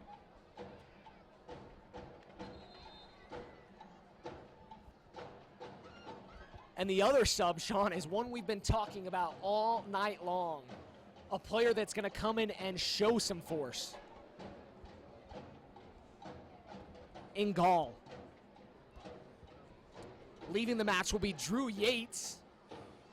He's going to be done for the night here in the 63rd minute of play. Roman Gall will wear number 9. He's coming in for Brandon King, number 17.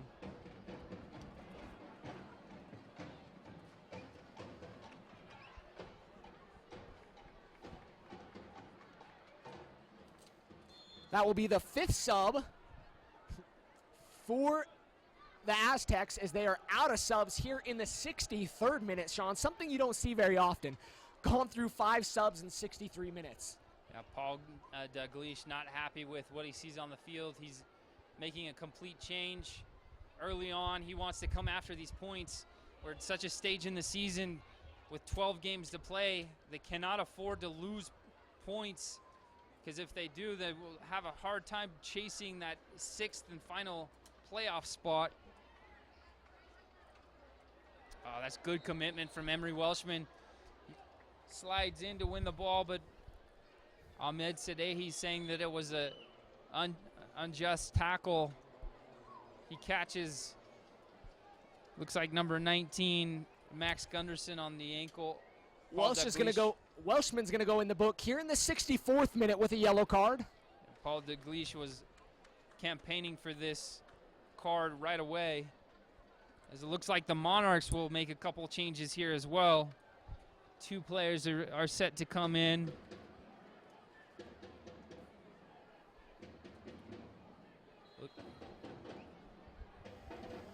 Ball's going to be whipped in the box. Great ball played in. It'll be kept in by Cesar.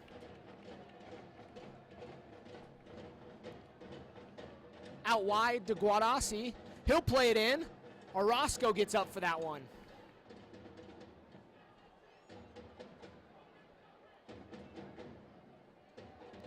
Ball's played on the far side to Cesar, defended by Baldin, the captain. Morel's going to come over for the help. Knocked off the legs of Baldin for a throw-in on the far side as the Monarchs are going to make 2 subs. Looks like number 5, Lennon Celestino, will check into the game, as well as number 8, Fito Avalle. Tyler Arnone looks like his night is done in that defensive midfield role. That's where Lennon Celestino will slot in.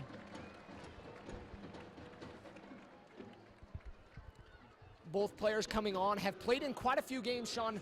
Fito being another local product out of Layton, Utah. He's one that sits in and does a great job defensively. He's been away with the academy team, helping them in their quarterfinal action a few days ago. In their quarterfinal win, they won late, a 2-1 victory, and will be playing, I believe, in the next few days. He'll be taking off with the academy team tomorrow, from what I understand. Yeah, the academy team, if you saw their goal on SportsCenter, they made number 7 on the top 10 list in game-winning goal to go up 2-1 in the quarterfinal of the tournament and the USDA Academy tournament. You'll see Fito Avalle still with the U18s. He replaces Lucas Baldin, your captain. This will be interesting to see with Fito Avalle more in a forward role with Lennon Celestino behind him. Both those subs are a little more defensive from Coach Freddie Juarez, as we saw the opposite from Paul Dalglish as he was trying to move things forward with the offense and multiple offensive subs. Normally we see Fito Avalle in that holding midfielder role, but right now you have Lennon Celestino. He's spent the last 5 years with the Puerto Rico Islanders, the Fort Lauderdale Strikers. Spent 5 years professional both in Brazil and here in the U.S. Ball's going to be whipped in. Going to go out of play. It'll be deflected by the Monarchs. Looked like it took a little bit of deflection, and that's what the center ref's going to say. It's the sideline official. The AR is going to call the same thing, and there'll be a corner kick. It was a dangerous ball. It looked like it was going to just land on the far post for a tap-in, but luckily leaves Cuero's going to take this one from the far side corner. He'll knock it in. It's going to be gathered by the keeper. Here in the 67th minute, the Monarchs lead 2-1 here at Rio Tinto Stadium on a beautiful Saturday night in Sandy, Utah. Head coach Freddie Juarez still can go to his bench if he needs further changes. We mentioned that the Aztecs have already spent their substitutions.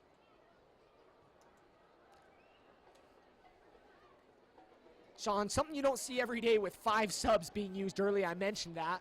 Kind of different that there is 5 subs here in the USL.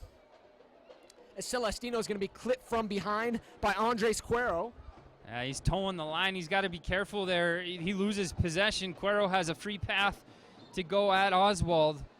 So a lot of confidence from Lennon Celestino to keep possession with the player on his back in that space on the field.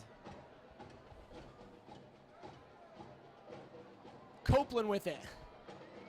Looking forward to Oriana, but the captain's going to cut that one off. The threat on the counterattack is very real for the Aztecs with Torre and Cesar being the front line. They're so fast and athletic. It's important for the center backs of the Monarchs to keep everything in front of them. McGovern with it on the near side.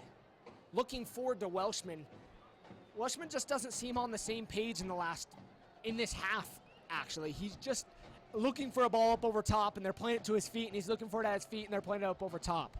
Yeah, that's repetition, figuring out your teammates, but you're right. He's getting caught in between where he's coming back to the ball. They're playing over the top. When he's going forward, they're playing it short. So that's one thing you want to see the Monarchs improve on as this game develops, and especially as they want to close this game off. Keep possession in the attacking third. Ball's going to be played back to the keeper. Nice little combination by the Aztecs as that one's going to be swung wide to Gunderson on the far side. Gunderson looking for the early cross. He'll whip it in, looking for Cesar. Cesar stands at 5'5". He's not one of those target players you're going to be looking for. As Welshman's in on goal.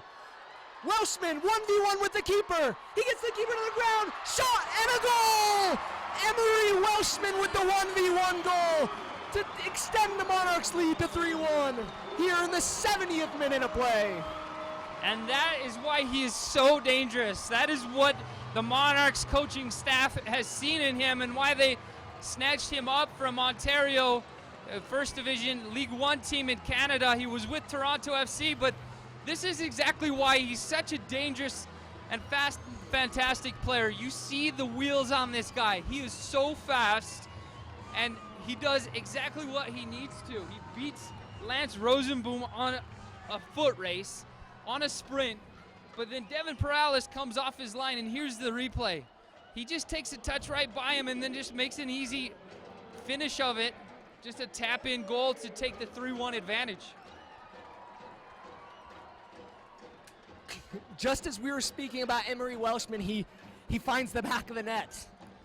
Yeah, he didn't like what we were saying about him where he's kind of lost in his checking run. That one, he got it right, and you know what? That's a forwards game. Forwards, a lot of times they get lost where they might not be connecting on passes, but that one opportunity you get at 1v1, if you bury it, that's exactly what you're paid to do.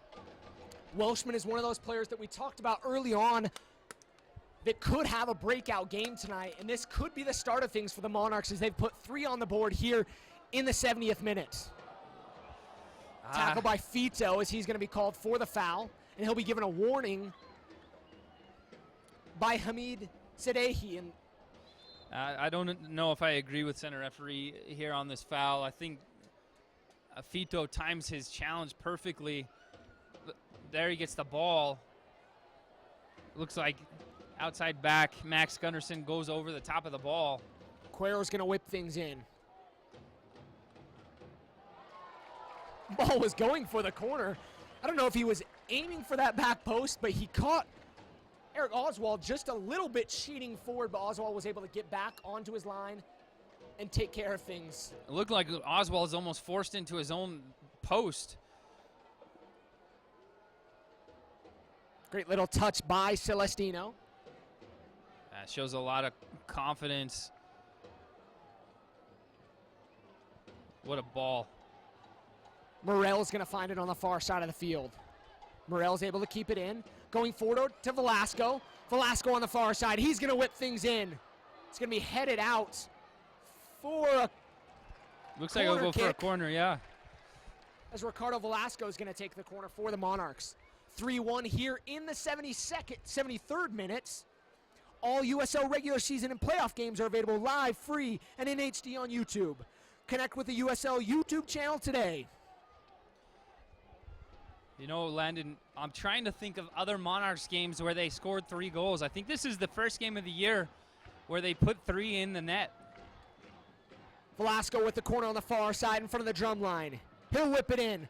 Great ball as the keeper Perales is going to knock things out. Oriana's going to keep it in on the near side. He'll look to whip things in as everybody's forward. Be headed out by Facchetti. Good tackle from Fito Avalle.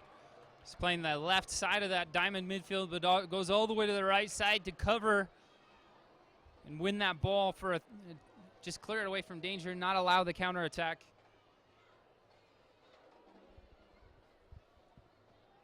Aztecs looking to regroup here in the 74th minute. Down 3-1 here in Sandy, Utah. This is the second and final meeting of these two teams as they met on May 9th in Austin, in the capital of Texas, for a 3-2 victory for the Aztecs. Gunderson on the near side, on the far side. He'll whip it in. Knocked out by the Monarchs, but a great shot by Guarassi, but it's blocked by the Monarchs.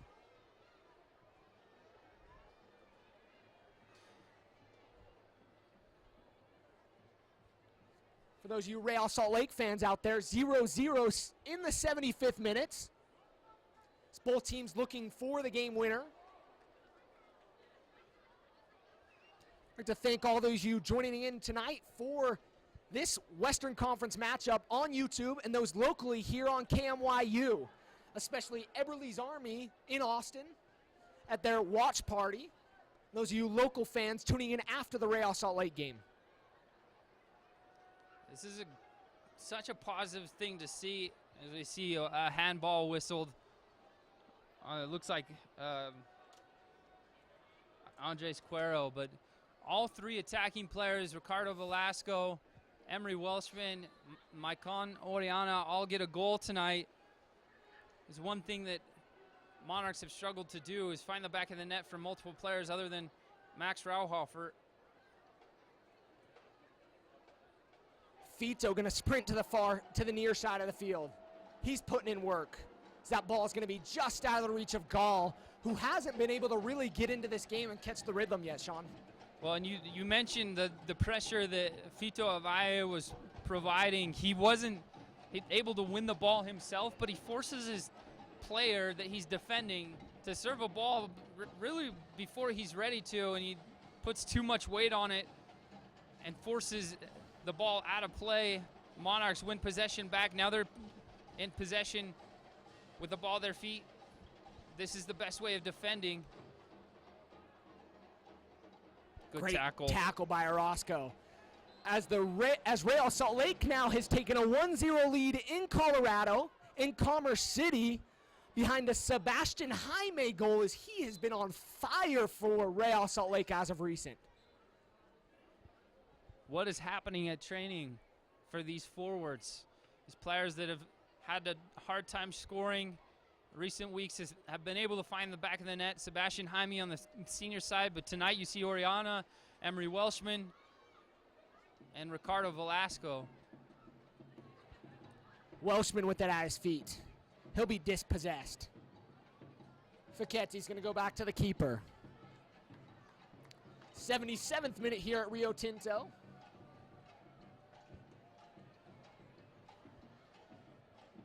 Celestino with a great challenge. Ooh, a little nutmeg from Velasco on Cuero. Velasco out wide to Oriana. Oriana's 1v1 with the captain. Nice little move, shot! And it'll be saved by Devin Perales. It was a good look. He gets a good shot on frame. I think if he plays an early ball to the far side, Welshman is able to be 1v1 against Devin Perales.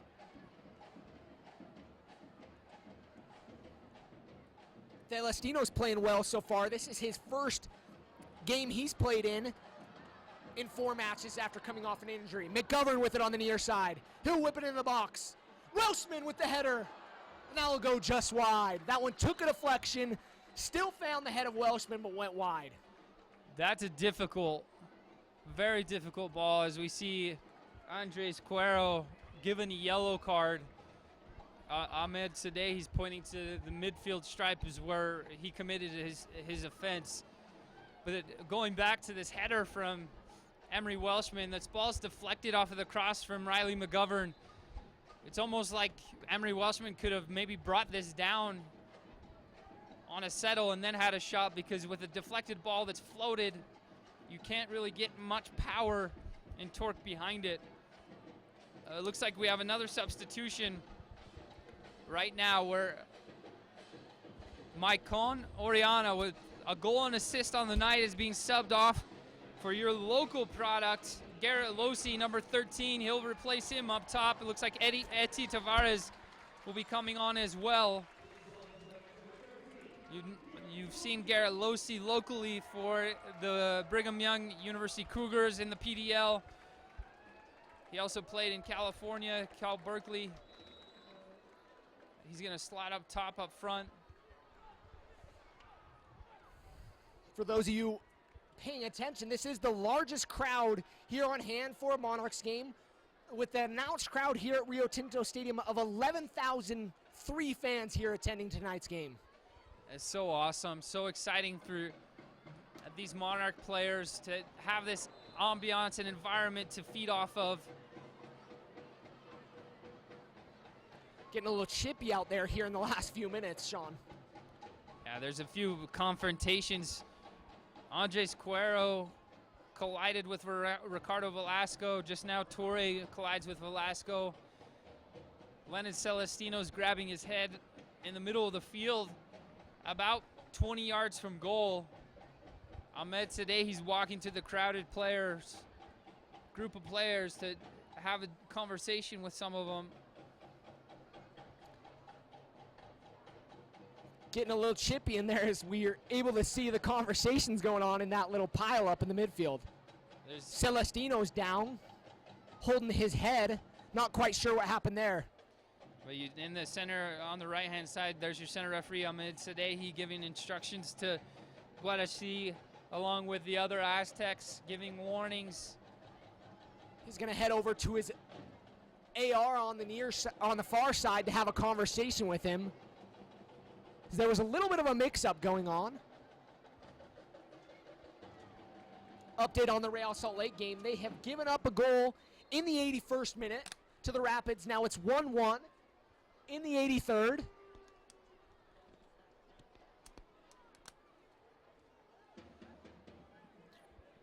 This is where we'll see Eti Tavares come into the game. Looks like he's going to be subbed on for your captain, Ricardo Velasco. He's trying to give his armband up to Alex Sunley. But one thing we talked about at halftime, Eti Tavares being the key sub, kind of an energizer bunny coming into the second half. We saw against the Sacramento Republic, he worked extremely hard defensively, but then also he provided that depth going forward in behind the opposing defense. Eti's one who has wheels and is capable of doing big things. Look for him to break out on the attack as the Aztecs will have a free kick. Cuero will whip it in. Keeper's going to come out, take that out of the air. Easy plucking for Oswald. Now he springs the ball forward the other way. Monarchs going to counter. Losi. He's going to be tripped up from behind by Cuero. Cuero's got to be careful. He's been warned. Wouldn't be surprised to see him go in the book here in the next few minutes. 82nd minute of play. The Monarchs lead 3-1 here at home.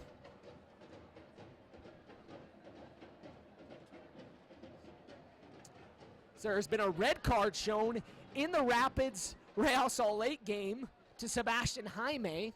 So they will now play down a man for the rest of the match. 1-1 in Colorado, as both teams are playing simultaneously, which is a first for the Monarchs and Real Salt Lake. The Monarchs are doing well to keep the ball. Here, if you need to play safe, meaning just play long, that's fine. Don't give up possession. That's good work from Emery Welshman to hold off his defender. Great body by Welshman. He's showing his strength. He'll play it forward, and he's going to be kind of chopped and cut from the back. But no foul called. Losi with great work. That was a nice work rate by Losi to keep things in for the Monarchs. Yeah, he worked extremely hard in the sprint to close down Seymour on this side, and then slides to poke it away. Morel's going to look forward, and that one's going to be out of play for the Monarchs here in the 84th minute. Goal kick, Aztecs.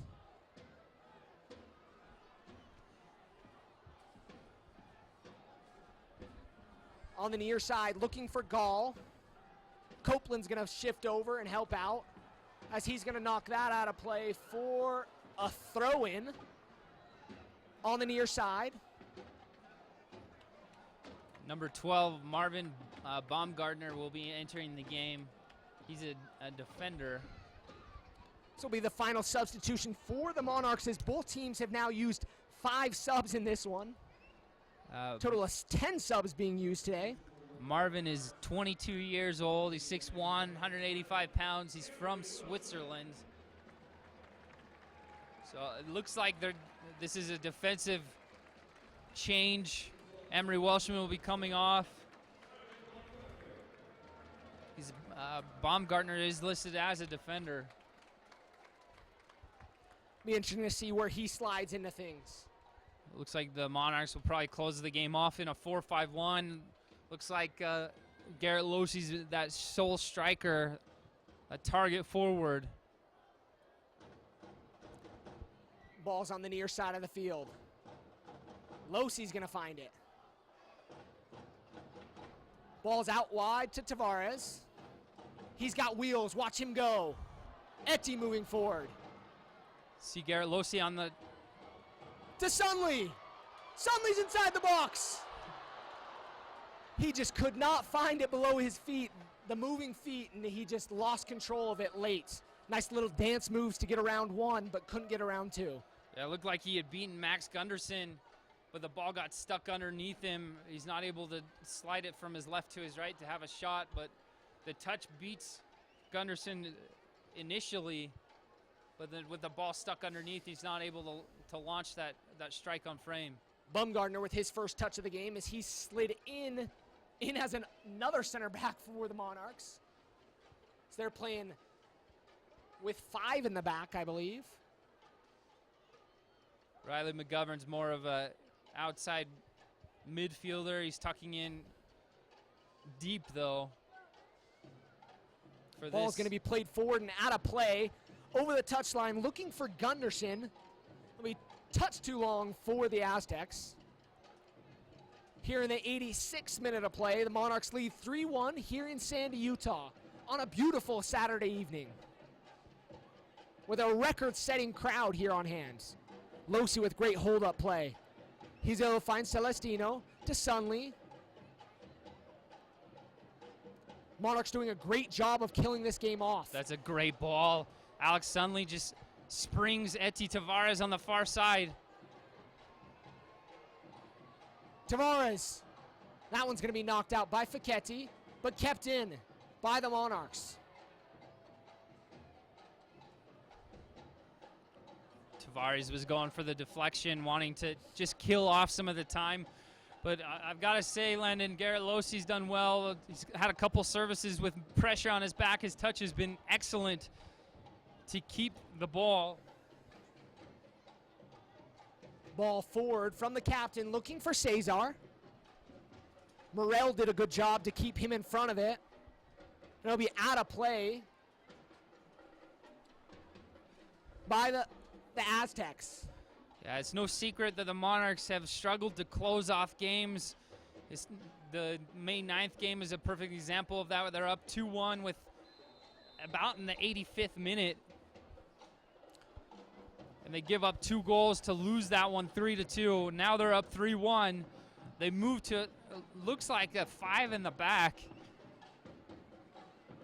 Got Riley McGovern, more of an inverted outside back / midfielder on the left-hand side. Jordan Morel just behind him. But then you have Marvin Baumgartner and Darian Copeland and Emilio Orozco across the back. This service is just about the midfield stripe. We're in the 88th minute. Ball's going to be played in and knocked out by the Monarchs.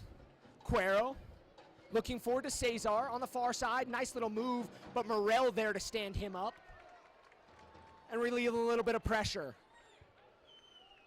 Gunderson over to Cuero. Monarchs doing well here, relieving pressure. Losey working hard up top. Ball's going to be played forward to Cesar. Looked to take a little bit of a dive there. He might have got hit on the leg, but play will continue.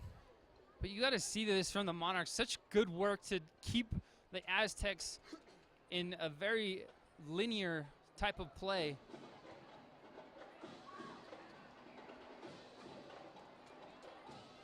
But a good checking run again from Garrett Losey forward to hold off the center back, get the ball laid off, and make a diagonal penetrating run.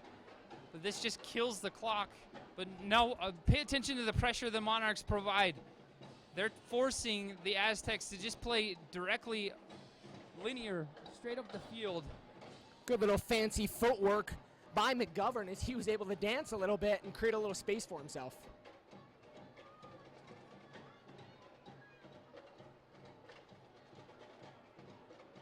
feet, though, with a little fancy move there and almost got caught. Was able to whip things forward. Etty on the chase. Etty's going to settle. He's in the box. He'll be pulled down. Should have been a PK, Sean. Should have been a PK. That's a penalty every day of the week. Let's see the replay on this. Etty does well to hold his defender off, but here's the replay. Goodness gracious, Sean. He was pulled down from behind by Facchetti, and I don't think there's any question about that one. That was a PK. I agree with you. Ahmed Sadeh will look back at that, and that's one that he'll wish he'll blow the whistle on. We have replay, so it's easier for us to decide, but I thought the tug was so clear from Facchetti. There will be 5 minutes of stoppage announced here at Rio Tinto. As we've entered stoppage time now, Jordan Morell gonna send it forward. McGovern on the chase. He'll settle it. His touch is gonna be too long as he tried to chest it and bring it down. It's a difficult ball. He's trying to track the ball and the defender coming to track him at the same time. I think if he takes this touch towards goal instead of in front of him, it sets himself up nicely for a shot on frame. But like I said, his eyes are on the defender and the ball in the air. Ball is going to be kept in by Gunderson. This ball is going to be swung on the back line by the Aztecs. Great work, great by Copeland. Suddenly looking for the chip. Or Celestino, correction. Looking forward, trying to catch the keeper off his line. We watched that in the Women's World Cup with Carly Lloyd was able to double or triple, make it 3 for Team USA. Lennon Celestino wanting to be like Carly Lloyd, but everyone in the world wants to be like Carly Lloyd right now with that attempt on frame from the midfield stripe. But he does well to kill the clock right here, just dribble out of play. I think 5 minutes seems somewhat excessive. For all the subbing, maybe? I'm at a little bit of a loss for the 5 minutes, but we'll take it as we're here in the second minute of stoppage so far. Either way, it's vital for the Monarchs to learn their lesson from the games that they've dropped points in these closing minutes. You've got a 2-goal advantage. Just keep everything in front of you. Kill the clock as best you can. Get your second goal or second victory of the season. Ball's going to go out of play. Orozco's going to throw it in. Quickly to played up forward to Losi. Losi to Tavares. Another questionable call. He looked onside to me, Sean. Love to see the replay on that one. Checking run again from Garrett Losi's perfectly timed. He almost slips Etty Tavares in for a breakaway. I'd like to see a 4th goal. It'd be fun to see. I know the fans would go crazy.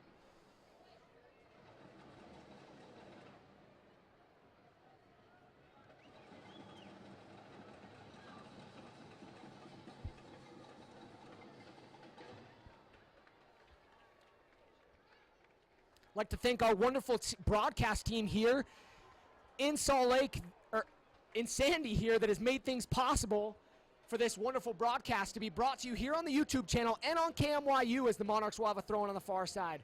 Also like to thank all those of you following out in Austin for watching tonight's Western Conference matchup. This will give the Monarchs 3 very important points, put them at 12 points. The OC Blues have 22 points in that 6th playoff spot. The top of the Western Conference is the Colorado Switchbacks with 30 points.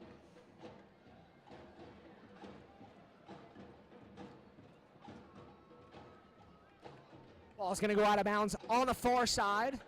We're in the 4th minute of stoppage here of 5 here at Rio Tinto Stadium. Monarchs looking to kill off the game.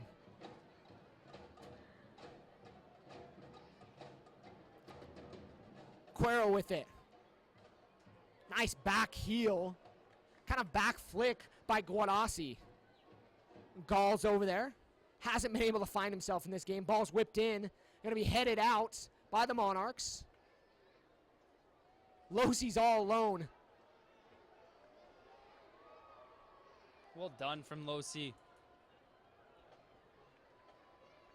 Losey was all by himself, kind of dancing around. He killed off a good 30 seconds there with taking on 3-4 players and not losing the ball.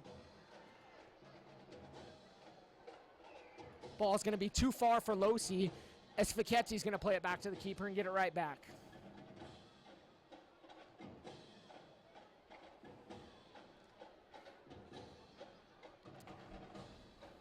We're here just moments left in this one. Here's the Monarchs lead. Ball's going to be played in the box. Going to be a high boot by the Aztecs. This might kill things off, as Copeland's going to take a boot to the face here late in stoppage time. As Sandy Torre was breathing down the back of Darian Copeland. Copeland does well enough to just hold him off enough to win a free kick when Sandy Torre just takes a boot to Copeland's face.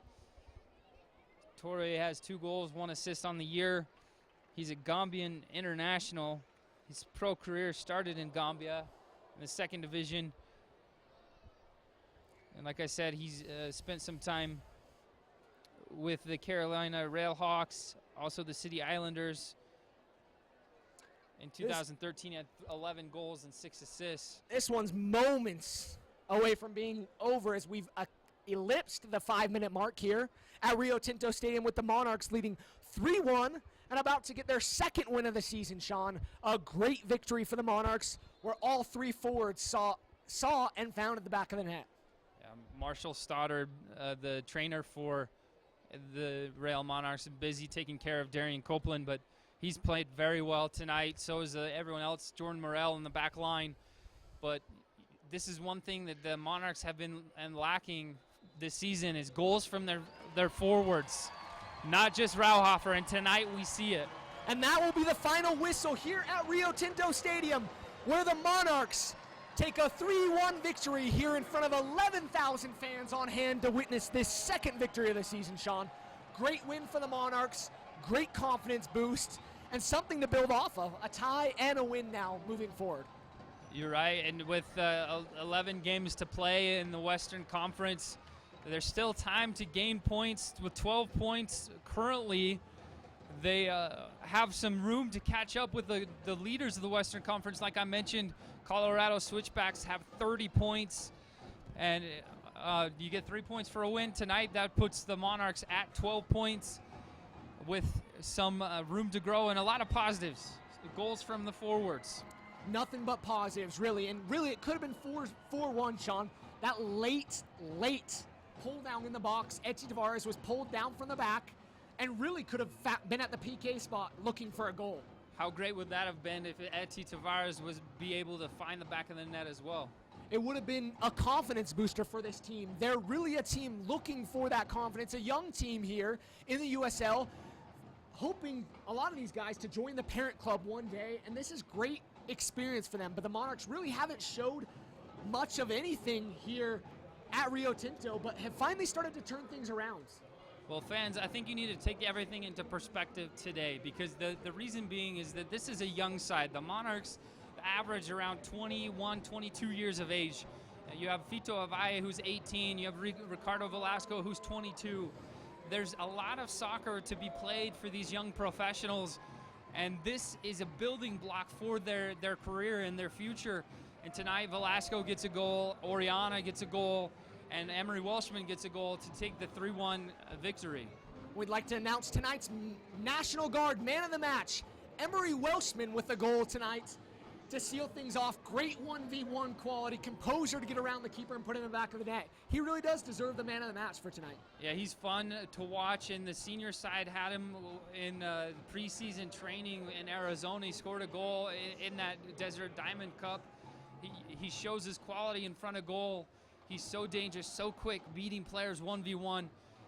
I'm frankly very excited to see what he provides in the future. You know, great offensive output by the Monarchs, as well as a great defensive effort by the Monarchs. They don't get enough credit. They only gave up 1 goal, obviously to a little bit of a struggling side in the Aztecs finding the back of the net. but a team that had firepower and players that could make a difference. Yeah, Emilio Orozco, Darian Copeland, Riley McGovern, Jordan Morrell, extremely solid. You had Tyler Arnone as your holding midfielder. It was solid, to put in a good 45 minutes shift work. Lennon Celestino came in, did his job. Fito Avaye, Alex Sunley, Lucas Baldin. Across the board, you have a defensive work and effort that is very excellent. But, you know, I think we need to mention Maicon Oriana as well, with a goal and assist on the night. Maybe tonight's his coming out party. We'll see as the season goes on. Hey, I want to see more of this, Mikey. Get a goal and assist every night. This is one of those things that we love to see, having local products be on the field, but also get results. He's a local player. We had to end the game. There was 3 players that had been in the game, Fito, Oriana, and Losi at the end. Great effort by the Monarchs tonight. Really, Sean, in closing, what do the Monarchs need to do moving forward? They need to build off this momentum. What a fun, memorable night for them with the fans, at 11,000 fans cheering them on with drums banging. They need to build the momentum and get 3 points the next game where they face OC Blues next week. Thank you for our great broadcast team and everybody at KMYU. Thanks for watching tonight, and we'll sign off. Tonight's postgame wrap-up is brought to you by the famous Budweiser beer, brewed the hard way, the beer that starts with full flavor and ends with a crisp, fast finish. This Bud's for you. By ESPN 700, the home of Real Salt Lake and Monarchs soccer. Listen to every match by tuning in to ESPN 700, Utah's #1 sports talk. Corner Bakery Cafe, come get a taste of what's happening at your corner. And Life Vantage, helping people achieve health, wealth, and personal freedom. Good evening and welcome to ESPN 700 Sports Center Online. I'm Bill Riley, and tonight we're joined by Austin Aztex head coach Paul Dalglish. Coach, how are you? I don't know, I can't think. Now, you're a former professional soccer player and a coach now, but didn't your father also used to play professional soccer in England? People used to compare me to my dad when I used to play. Compared to him, I was shit. Hey, Paul, if you don't mind sharing with us, can you tell us what the highlight is of your professional career? My time here was very short-lived, but I enjoyed it when I was here, especially working with players like Luke Mulholland and Kyle Beckman, both world-class players, and leave everything out on the field, remind me of myself. Can you tell us why you decided to leave Real Salt Lake and go to Austin to be the head coach of the Aztecs? I'll have to say is my mother-in-law's cooking. She's a great cook, and I really enjoy seeing her every weekend. All right, very good. That's the head coach of the Austin Aztecs, Paul Dalglish. Coach, thanks for joining us. Check. We'll look forward to seeing you and everybody Saturday night at 7 o'clock as the Real Monarchs take on the Austin Aztecs.